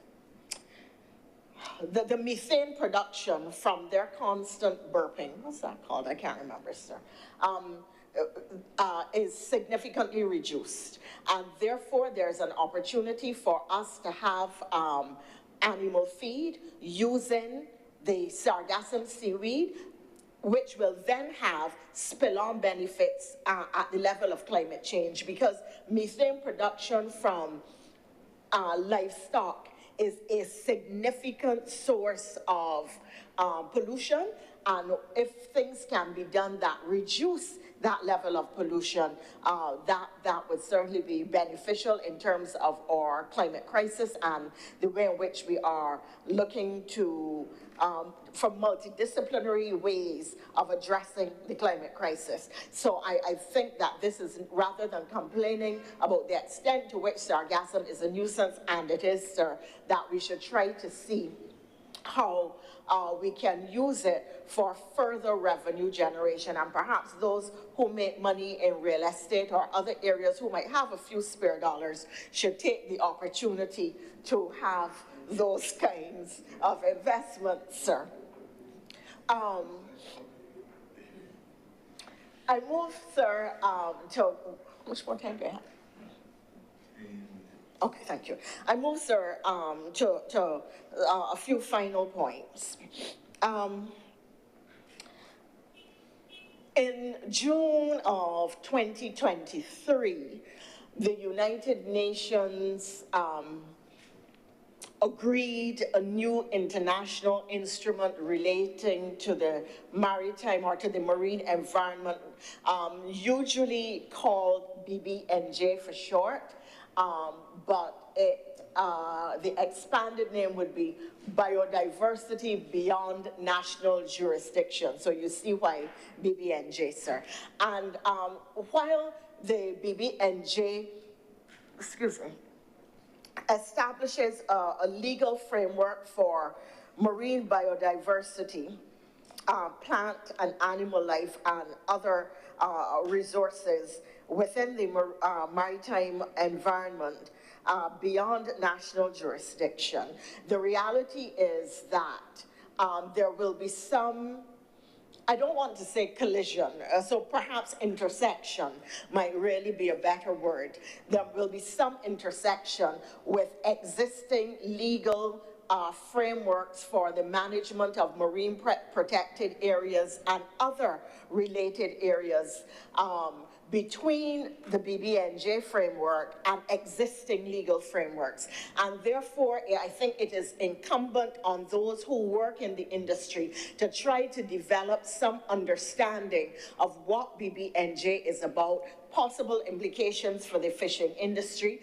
And sir, it has been noted, just to take a little tangential sidestep, it has been noted here, rightfully so, that the Caribbean suffers and has significant adverse impacts to its fishing stocks from boats belonging to other countries which come down here for tuna and other fishes. In fact, they come, they do the fishing, and they have feeder boats waiting to take back the fish stocks to these other international markets as quickly as possible. And we have not the capacity, which they know well, and therefore exploit these loopholes and deficiencies. We do not have the capacity to police our waters to stop them from doing this. So we are losing not just revenues, but we are losing fish stock, and we are not aware of size, rate of catches, juveniles, mature. We have no idea what is being taken because we are not policing it. We are not informed, we don't know, they don't tell us, and we derive no benefit. And this is a matter of great concern, and I think that we are going to have to start to develop capacity to do the kind of policing that protects our economic interests and protects our blue economy in that regard. Going back to the point then about the BBNJ, so that agencies responsible for BBNJ at the national and international and regional level are going to have to interact more and with existing management frameworks and those areas in the region which might constitute marine protected areas, and there may be some sense of overlap between the BBNJ and these existing frameworks at this stage, because the legislation is, the convention is new and Barbados is not yet a signatory, sir, although I understand we are moving in that direction, and rightly so, because BBNJ does protect our economic interests. Other Caribbean countries have signed on, and I think work is being done to make us ready to do so as well. Since this is really going to be a new legal framework, it really is important to us as a country to be able to understand where it is taking us.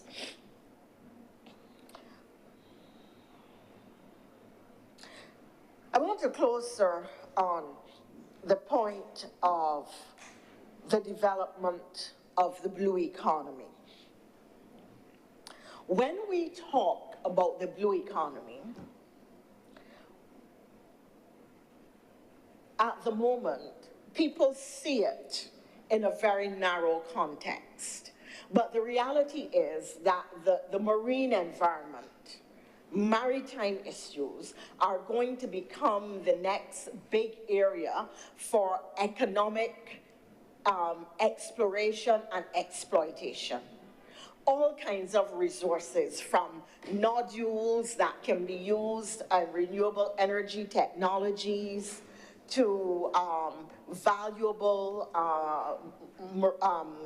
materials of various types, as well as fishing stocks and so on, are being discovered, and new species are being discovered. But science is also telling us that there are new interactions going on the ocean bed and the ocean floor that were not previously known or understood.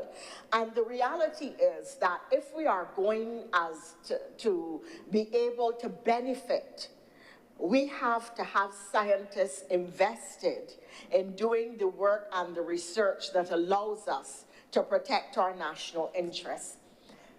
It has become very popular to speak of Barbados and countries in our region, countries in the Pacific, that used to be called, that are called, identified in the multilateral system as small island developing states. It is becoming increasingly popular to refer to them as large ocean states. I wish to make 2 points in that regard as I close, sir.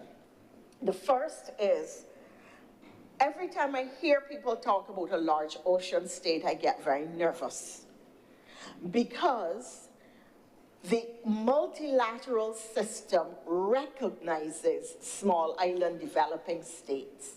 A large ocean state has no meaning in the context of the multilateral system.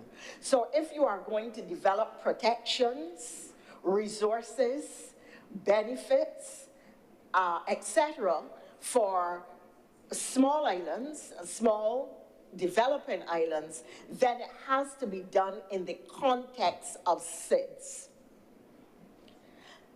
It cannot be done in the context of an entity or a framework, a concept that does not exist in the multilateral system. Barbados, as the birthplace of the SIDS agenda, has a responsibility to ensure that SIDS and protections for SIDS continue to exist in the multinational language, in the multinational space, in multinational frameworks, and in multinational texts. If we start talking about large ocean states without establishing any particular meaning for it, just a concept, what you can possibly do is allow those who want to get rid of protections for SIDS, of resources for SIDS, to stop the recognition of the peculiar vulnerabilities of SIDS. What you are essentially doing is creating the wedge to open the door to allow them to erode the SIDS agenda. What then is the blue economy beyond fishing? We have to define it. We have to define it in our socio-economic context. We have to define it in our political context. But if we feel that the blue economy has to do with large ocean states, then we must determine who or what a large ocean state is. What it means to be a large ocean state. What legal characteristics will it have? What peculiar definitions will the large ocean states carry? What will be its interrelationship with small island developing states? Would you say SIDS/LOS? In new documents, is that how we want to see it framed? Because we can't just talk about it. We have to frame it out. We have to give it tangibility and meaning. And I want then, sir, to close on this final point.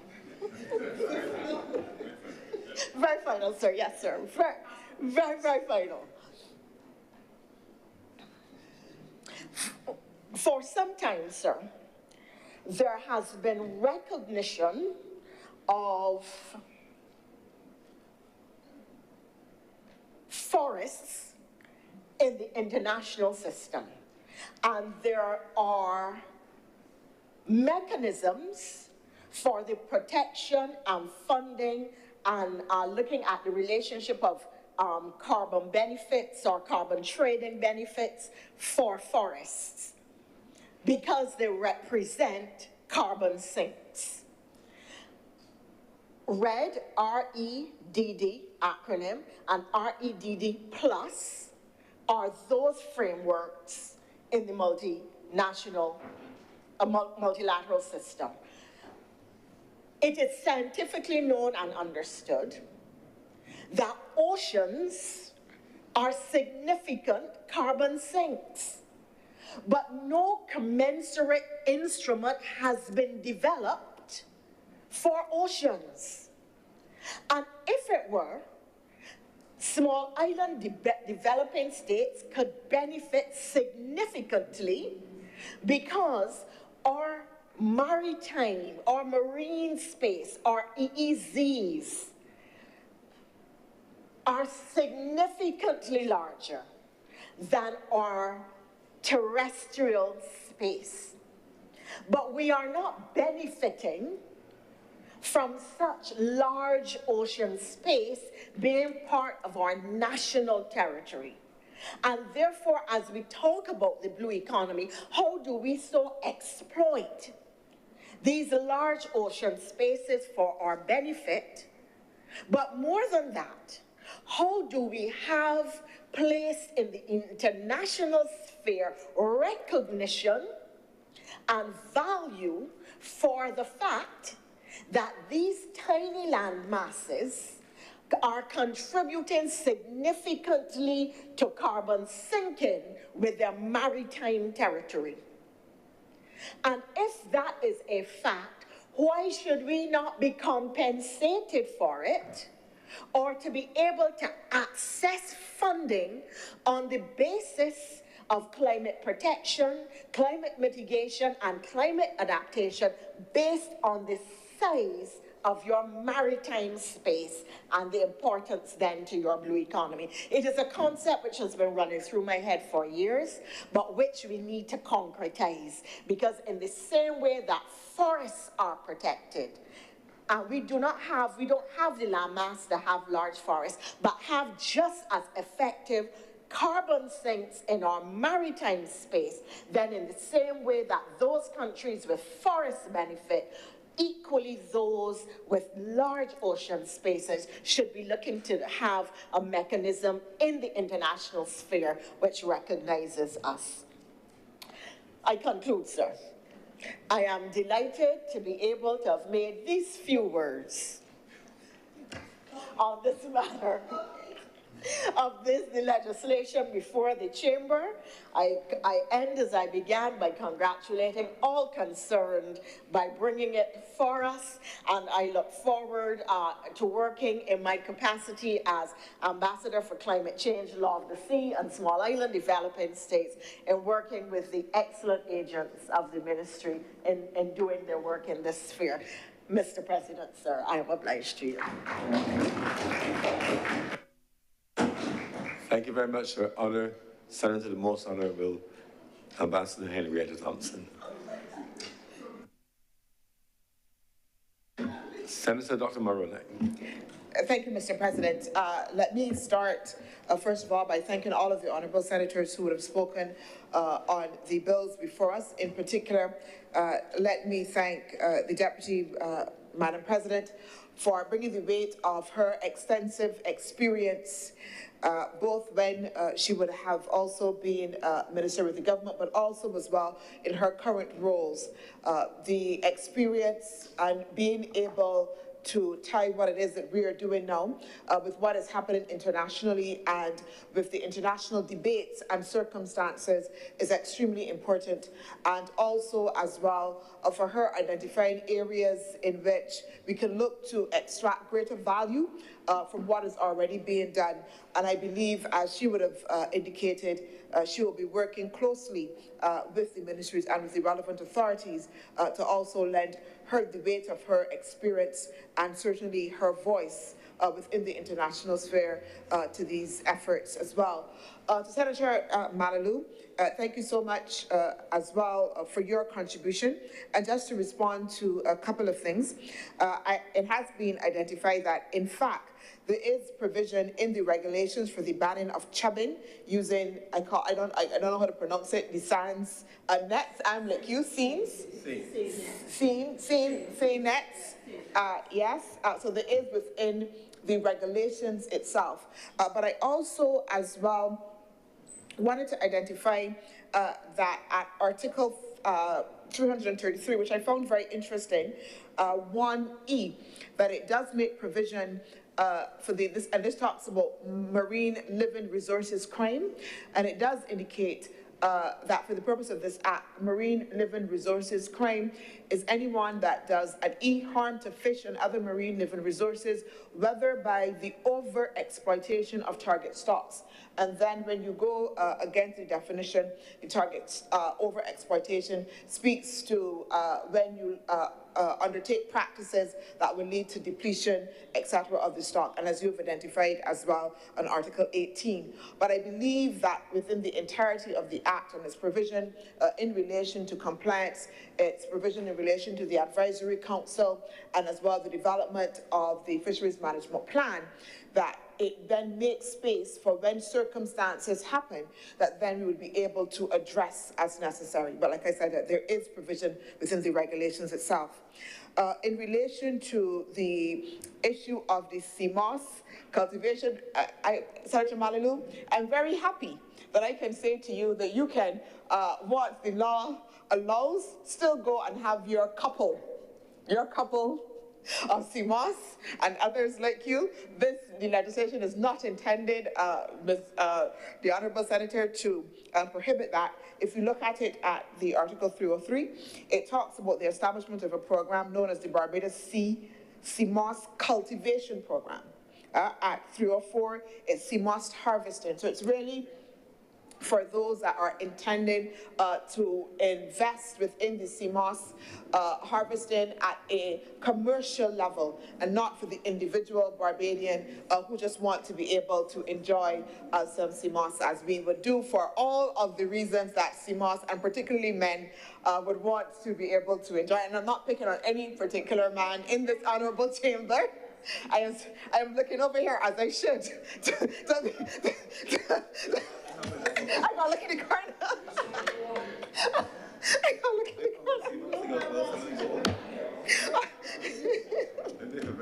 Mr. President, Mr. President tells us that on the side he makes a very good CMOS, so that he might be willing to share with some of those who might need it as well.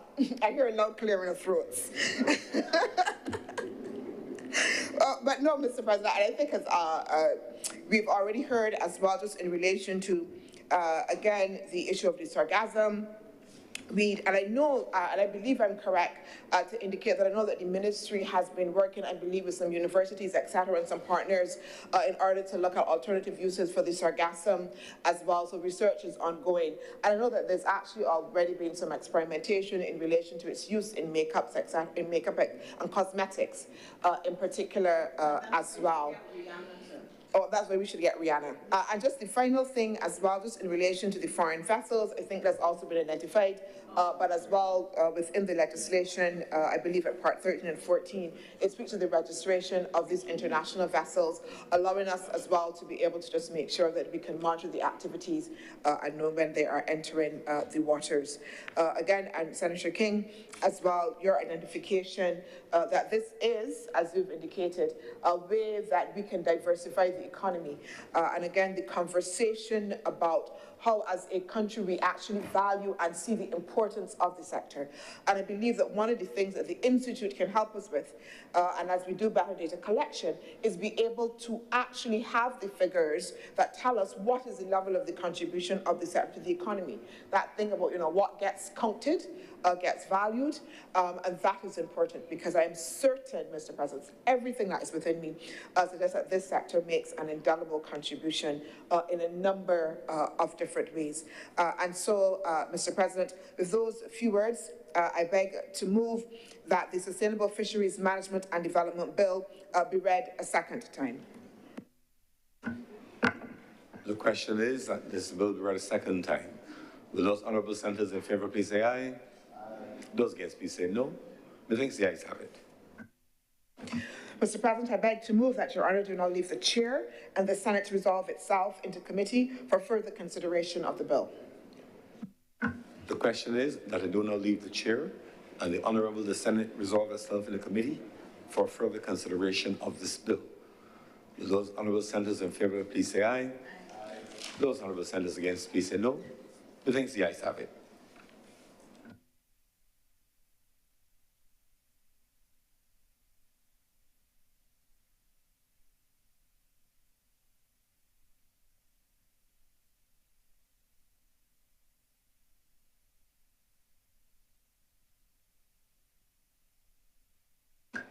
The Senate is now in committee.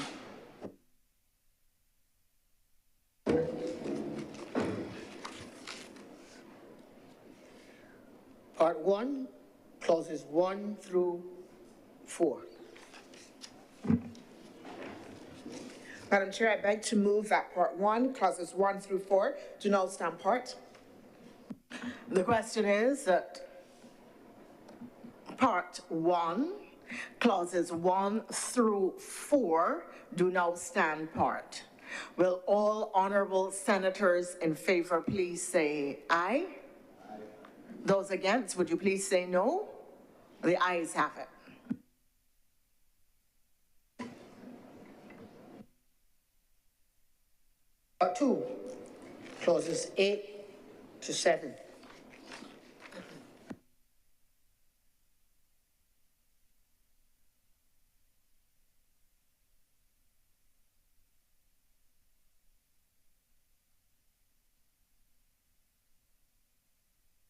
Part 2, clauses 5 to 7. Madam Chair, I beg to move that Part 2, clauses 5 to 7, do now stand part. The question is that Part 2, clauses 5 through 7 do now stand part. Will all honourable senators in favour please say aye? Aye. Those against, would you please say no? The ayes have it. Part 3, clause 8. Madam Chair, I beg to move that Part 3, clause 8, do now stand part. The question is that Part 3, clause 8 do now stand part. Will all honourable senators in favour please say aye? Aye. Those against, would you please say no? The ayes have it. Part 4, clauses 9 through 19. Madam Chair, I beg to move that Part 4, clauses 9 through 19, do now stand part. The question is that Part 4, clauses 9 through 19 do now stand part. Will all honourable senators in favour please say aye? Aye. And those against, would you please say no? The ayes have it. Part 5, clauses 20 to 22. Madam Chair, I beg to move that Part 5, clauses 20 to 22, do now stand part. The question is that Part 5, clauses 20 through 22 do now stand part. Will all honourable senators in favour please say aye? Aye. Those against, would you please say no? The ayes have it. Part 6, clauses 23 through 27. Madam Chair, I beg to move that Part 6, Part 6, clauses 23 to 27 do now stand part. The question is that Part 6, clauses 23 through 27 do now stand part. Will all honourable senators in favour please say aye? Aye. Those against, would you please say no? The ayes have it. Part 7, clauses 28 through 40. Madam Chair, I beg to move that Part 7, clauses 28 through 40 do now stand part. The question is that Part 7, clauses 28 through 40 do now stand part. Will all honourable senators in favour please say aye? Aye. Those against, would you please say no? The ayes have it.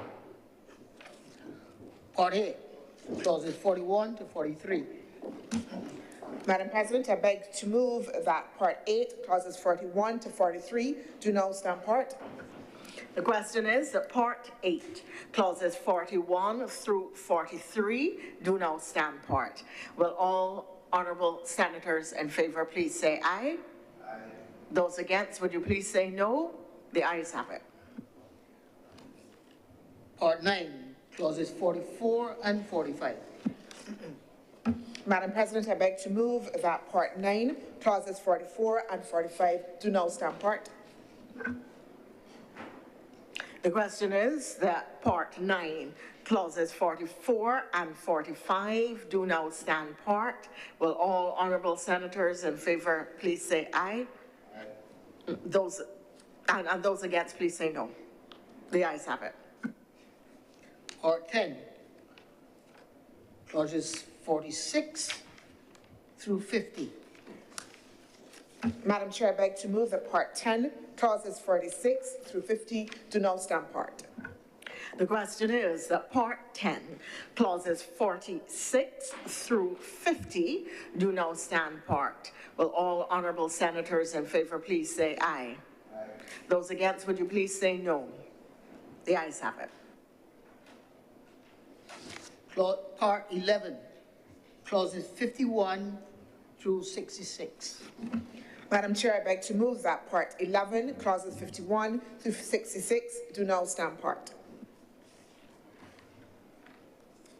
The question is that Part 11, clauses 51 to 56 do now stand part. Will all honourable senators in favour please say aye? Those against, would you please say no? The ayes have it. Part 12, clauses 67 through 85. Part 12. Madam Chair, I beg to move that Part 12, clauses 67 to 85 do now stand part. The question is that Part 12, clauses 67 to 85 do now stand part. Will all honourable senators in favour please say aye? Aye. Those against, please say no. The ayes have it. Part 13, clauses 86 to 89. Madam Chair, I beg to move that Part 13, clauses 86 to 89 do now stand part. The question is that Part 13, clauses 86 through 89 do now stand part. Will all honourable senators in favour please say aye? Aye. Those against, would you please say no? The ayes have it.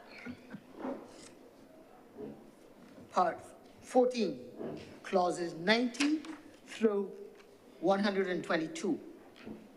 Madam Chair, I beg to move that Part 14, clauses 90 through to 122 do now stand part. The question is that Part 14, clauses 90 through 122 do now stand part. Will all honourable senators in favour please say aye? Aye. Those against, would you please say no? The ayes have it. Part 15, clauses 123 to 126. Madam Chair, I beg to move that Part 15, clauses 123 to 126 do now stand part. The question is that Part 15, clauses 123 to 126 do now stand part. Will all honourable senators in favour please say aye? Aye. Those against, would you please say no? The ayes have it. Part 16, clauses 127 through 149. Madam Chair, I beg to move that Part 16, clauses 127 through to 149 do now stand part. The question is that Part 16, clauses 127 to 149 do now stand part. Will all honourable senators in favour please say aye? Aye. Those against, would you please say no? The ayes have it. Part 17, clauses 150 through 186. Madam Chair, I beg to move that Part 17, clauses 150 through to 186 do now stand part. The question is that Part 17, clauses 150 to 186 do now stand part. Will all honourable senators in favour please say aye? Aye. Those against, would you please say no? The ayes have it.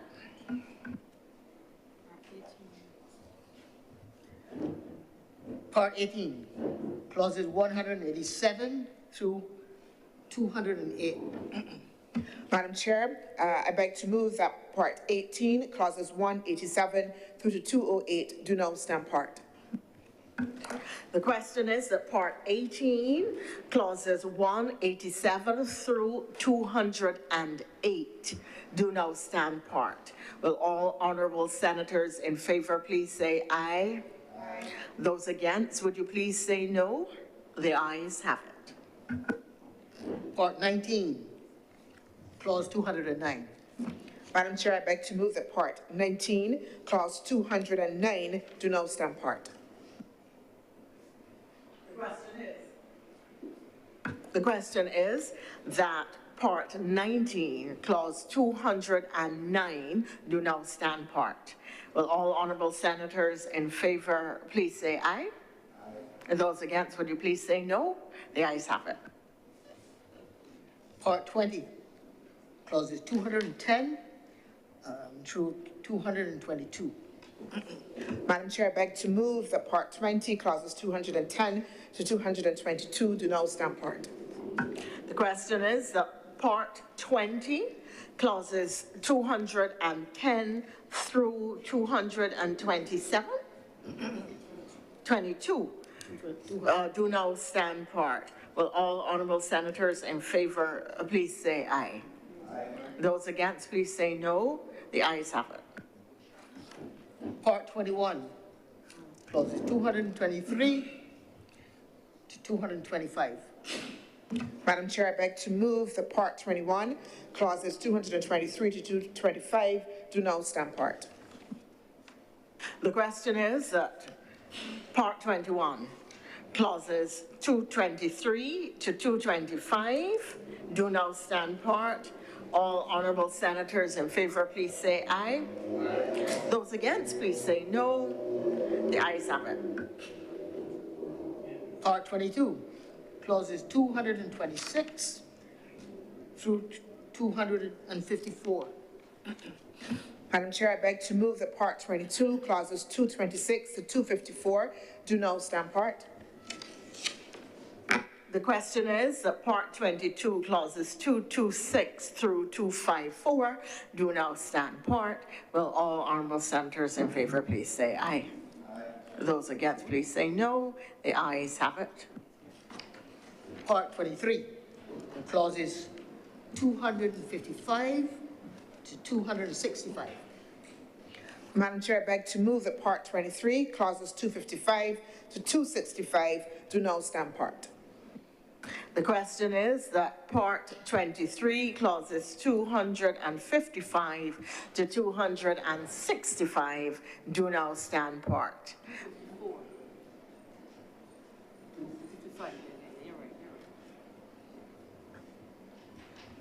Clauses 255 to 265 do now stand part. Will all honourable senators in favour please say aye? Aye. Those against please say no. The ayes have it. Part 24, clauses 266 to 268. Madam Chair, I beg to move that Part 24, clauses 266 to 268 do now stand part. The question is that Part 24, clauses 266 to 268 do now stand part. Will all honourable senators in favour please say aye? Aye. Those against, would you please say no? The ayes have it. Part 25, comprising clauses 269 through 272. Madam Chair, I beg to move that Part 25, clauses 269 to 272 do now stand part. The question is that Part 25, clauses 269 to 272 do now stand part. Will all honourable senators in favour please say aye? Aye. Those against, would you please say no? The ayes have it. Part 26, clauses 273 through 275. Madam Chair, I beg to move that Part 26, clauses 273 to 275 do now stand part. The question is that Part 26, clauses 273 to 275 do now stand part. Will all honourable senators in favour please say aye? Aye. Those against, please say no. The ayes have it. Part 27, clauses 276 to 279. Madam Chair, I beg to move that Part 27, clauses 276 to 279 do now stand part. The question is that Part 27, clauses 276 through to 279 do now stand part. Will all honourable senators in favour please say aye? Aye. Those against, please say no. The ayes have it. Part 28, clauses 280 to 288. Madam Chair, I beg to move that Part 28, clauses 280 to 288 do now stand part. The question is that Part 28, clauses 280 to 288 do now stand part. Will all honourable senators in favour please say aye? Aye. Those against, would you please say no? The ayes have it. Part 29, clauses 289 to 291. Madam Chair, I beg to move that Part 29, clauses 289 to 291 do now stand part. The question is that Part 29, clauses 289 to 291 do now stand part. Will all honourable senators in favour please say aye? Aye. Those against, would you please say no? The ayes have it. Part 30, clauses 202 to 302. Madam Chair, I beg to move that Part 30, clauses 292 to 302 do now stand part. The question is that Part 30, clauses 292 to 302 do now stand part. Will all honourable senators in favour please say aye? Aye. Those against, would you please say no? The ayes have it. Part 31, clauses 303. 311. 311. Clauses 311. Madam Chair, I beg to move that Part 31, clauses 303 to 311 do now stand part. The question is that Part 31, clauses 303 to 311 do now stand part. Will all honourable senators in favour please say aye? Aye. Those against, would you please say no? The ayes have it.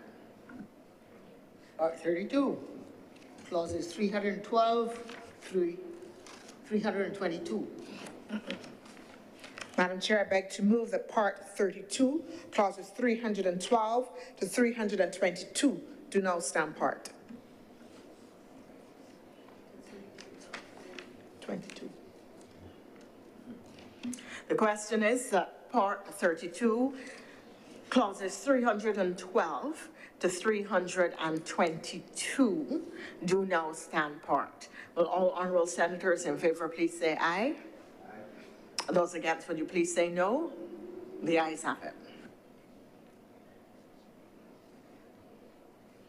Part 33, which are clauses 323 to 332.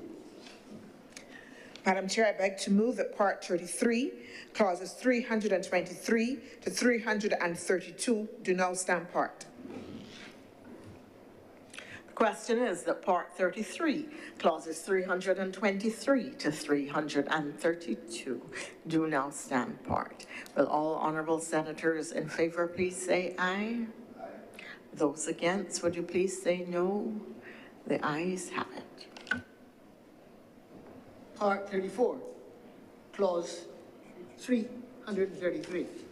Madam Chair, I beg to move that Part 34, clause 333 do now stand part. The question is that Part 34, clause 333 do now stand part. Will all honorable senators in favor please say aye? Aye. Those against, would you please say no? The ayes have it. Part 35, clauses 334 to 348. Madam Chair, I beg to move that Part 35, clauses 334 to 348 do now stand part. The question is that Part 35, clauses 334 to 348 do now stand part. Will all honorable senators in favor please say aye? Aye. Those against, would you please say no? The ayes have it. Part 36, clauses 349 to 353. Madam Chair, I beg to move that Part 36, clauses 349 to 353 do now stand part. The question is that clause 349 to 353 do now stand part. Part 36, clauses 349 to 353 do now stand part. Oh, all honorable senators in favor. Please say aye. Aye. Those against, please say no. The ayes have it. Part 37, which are clauses 354 to 379. Madam Chair, I beg to move that Part 37, clauses 354 to 379 do now stand part. The question is that Part 37, clauses 354 through 379 do now stand part. Will all honorable senators in favor please say aye? Aye. Will all honorable senators against please say no? The ayes have it. Part 38, clauses 380 to 382. Madam Chair, I beg to move that Part 38, clauses 380 to 382 do now stand part. The question is that Part 38, clauses 380 to 382 do now stand part. Will all honorable senators in favor please say aye? Aye. Those against, would you please say no? The ayes have it. Part 39, clauses 383 and 384. Madam Chair, I beg to move that Part 39, clauses 383 and 384 do now stand part. The question is that Part 39, clauses 383 to 384 do now stand part. Will all honorable senators in favor please say aye? Aye. Those against, would you please say no? The ayes have it. Part 40, clauses 385 to 391. Madam Chair, I beg to move that Part 40, clauses 385 to 391 do now stand part. The question is that Part 40, clauses 385 to 391. 391, I apologize, do now stand part. Will all honorable senators in favor please say aye? Aye. Those against, would you please say no? The ayes have it. Part 41, clauses 392 to 405. Madam Chair, I beg to move that Part 41, clauses 392 to 405 do now stand part. The question is that Part 41, clauses 392 to 405 do now stand part. Will all honorable senators in favor please say aye? Aye. Those against, would you please say no? The ayes have it. Part 42, clauses 406 to 413. Madam Chair, I beg to move that Part 42, clauses 406 to 413 do now stand part. Question is that Part 42, clauses 406 to 413 do now stand part. Will all honorable senators in favor please say aye? Aye. Those against, would you please say no? The ayes have it. Part 43, clause 414. Madam Chair, I beg to move that Part 43, clause 414 do now stand part. The question is that Part 43, clause 414 do now stand part. Will all honorable senators in favor please say aye? Aye. Those against, please say no. The ayes have it. Part 44, clauses 415 to 420. Madam Chair, I beg to move that Part 44, clauses 415 to 420 do now stand part. The question is that Part 44, clauses 415 to 420 do now stand part. All honorable senators in favor, please say aye. Aye. Those against, would you please say no? The ayes have it. Part 45, clauses 421 to 444. Madam Chair, I beg to move that Part 45, clauses 421 to 444 do now stand part. The question is that Part 45, clauses 421 through 444 do now stand part. Will all honorable senators in favor please say aye? Aye. Those against, would you please say no? The ayes have it. The first to the fourth schedules inclusive. Madam Chair, I beg to move that the first to the fourth schedule do now stand part. The question is that the first to the fourth. I should say be the schedule to the bill. Yeah. Sorry. Madam Chair, I beg to move that the first to the fourth schedule be the schedule to the bill. The question is that the first to the fourth schedules be now the schedules to the bill. All honorable senators in favor, please say aye. Aye. Those against, would you please say no? The ayes have it. Report. Madam President, I beg to move that you do not report to His Honor the President the passing of one bill in committee. The question is that I do now report to His Honor the President the passing of one bill in committee. Will all honorable senators in favor please say aye? Aye. Those against, would you please say no? The ayes have it.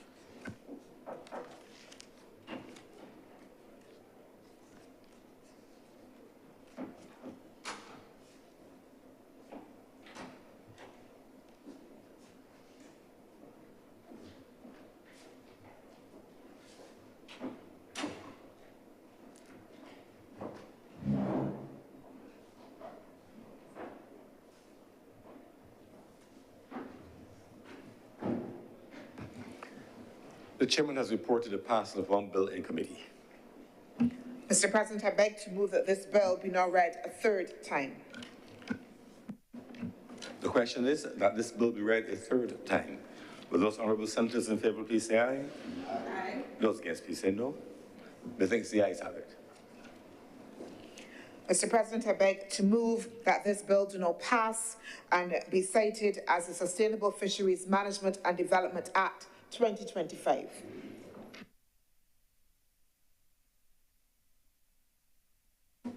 The question is that this bill do not pass and be cited as the Sustainable Fisheries Management and Development Act 2025. Will those honorable senators in favor please say aye? Aye. Those against please say no. Methinks the ayes have it. This bill is now passed and so cited. Mr. President, I beg to move that the Sustainable Fisheries Management and Development, Seafood and Markets and Businesses Bill 2025 be read a second time.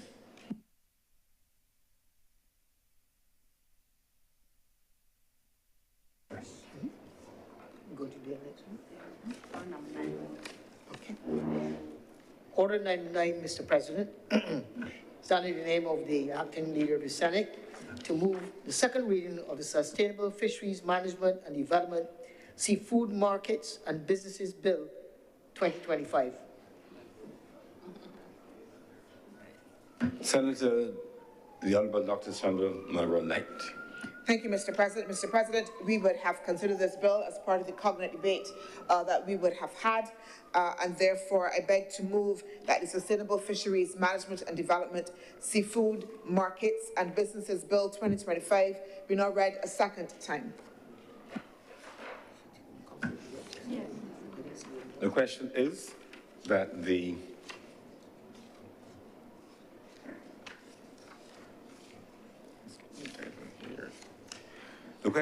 Seafood Industry Management Operations and Development Act 2025 be read a second time.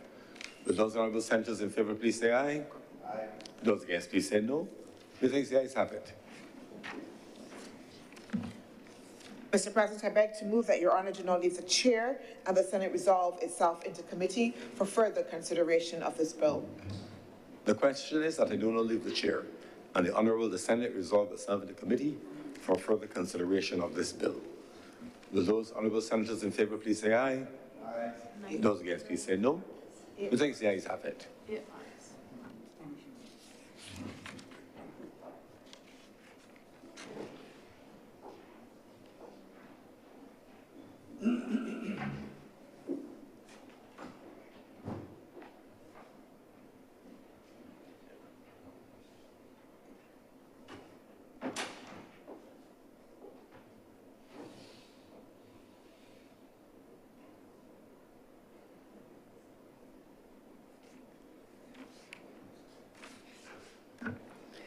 The Senate is now in committee.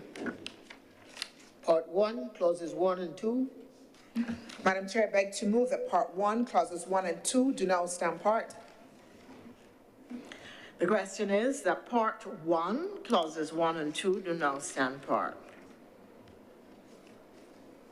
All honourable senators in favour, please say aye. Aye. Those against, please say no. The ayes have it.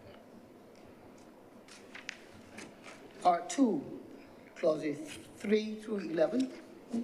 Madam Chair, I beg to move that Part 2, Clauses 3 to 11 do now stand part. The question is that Part 2, clauses 3 through 11 do now stand part. Will all honourable senators in favour please say aye? Aye. Those against, would you please say no? The ayes have it. Part 3, clauses 12 to 16. Madam Chair, I beg to move that Part 3, Clauses 12 through 16 do now stand part. The question is that Part 3, clauses 12 through 16 do now stand part. Will all honourable senators in favour please say aye? Aye. Those against, would you please say no? The ayes have it. Part 4, clauses 17 to 20. Madam Chair, I beg to move that Part 4, Clauses 17 through 20 do now stand part. The question is that Part 4, clauses 17 through 20 do now stand part. Will all honourable senators in favour please say aye? Aye. Those against, please say no. The ayes have it. Part 5, clauses 22 to 30. 21. Part 5, clauses 21, beg your pardon, to 30. Madam Chair, I beg to move that Part 5, clauses 21 through 30 do now stand part. The question is that Part 5, clauses 21 through 30 do now stand part. Will all honourable senators in favour please say aye? Aye. All those against, would you please say no? The ayes have it. Part 6, clauses 31 to 33. Madam Chair, I beg to move that Part 6, clauses 31 to 33 do now stand part. The question is that Part 6, clauses 31 through 33 do now stand part. Will all honourable senators in favour please say aye? Aye. Those against, would you please say no? The ayes have it. Part 7, clauses 34 to 36. Madam Chair, I beg to move that Part 7, clauses 34 to 36 do now stand part. The question is that Part 7, clauses 34 through 36 do now stand part. Will all honourable senators in favour please say aye? Aye. Those against, would you please say no? The ayes have it. Part 8, clauses 37 to 45. Madam Chair, I beg to move that Part 8, clauses 37 through to 45 do now stand part.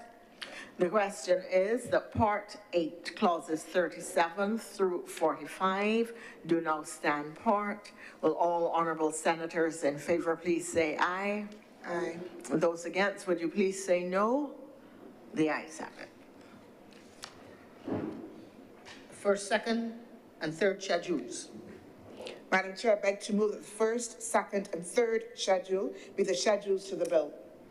The question is that the first, second, and third schedules be now the schedules to the bill. Will all honourable senators in favour please say aye? Aye. Those against, would you please say no?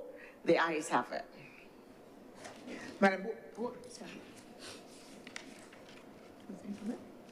Madam Chair, I beg to move that you do now report to His Honour the President the passing of one bill in committee. The question is that I do now report to His Honour the President the passing of one bill in committee. Will all honourable senators in favour please say aye? Aye. Those against, would you please say no? The ayes have it.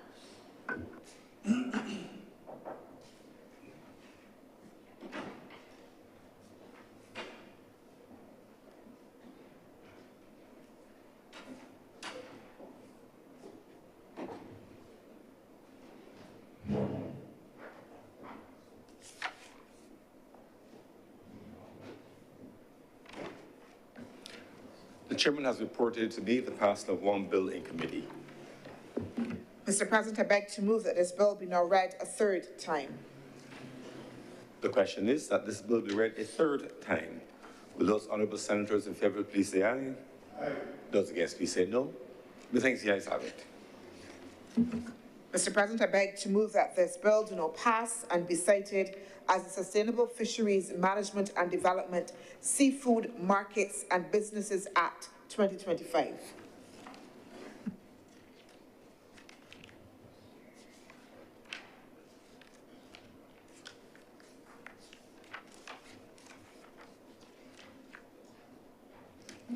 The question is that this bill do not pass and be cited as the Sustainable Fisheries Management and Development Seafood Markets and Businesses Act 2025.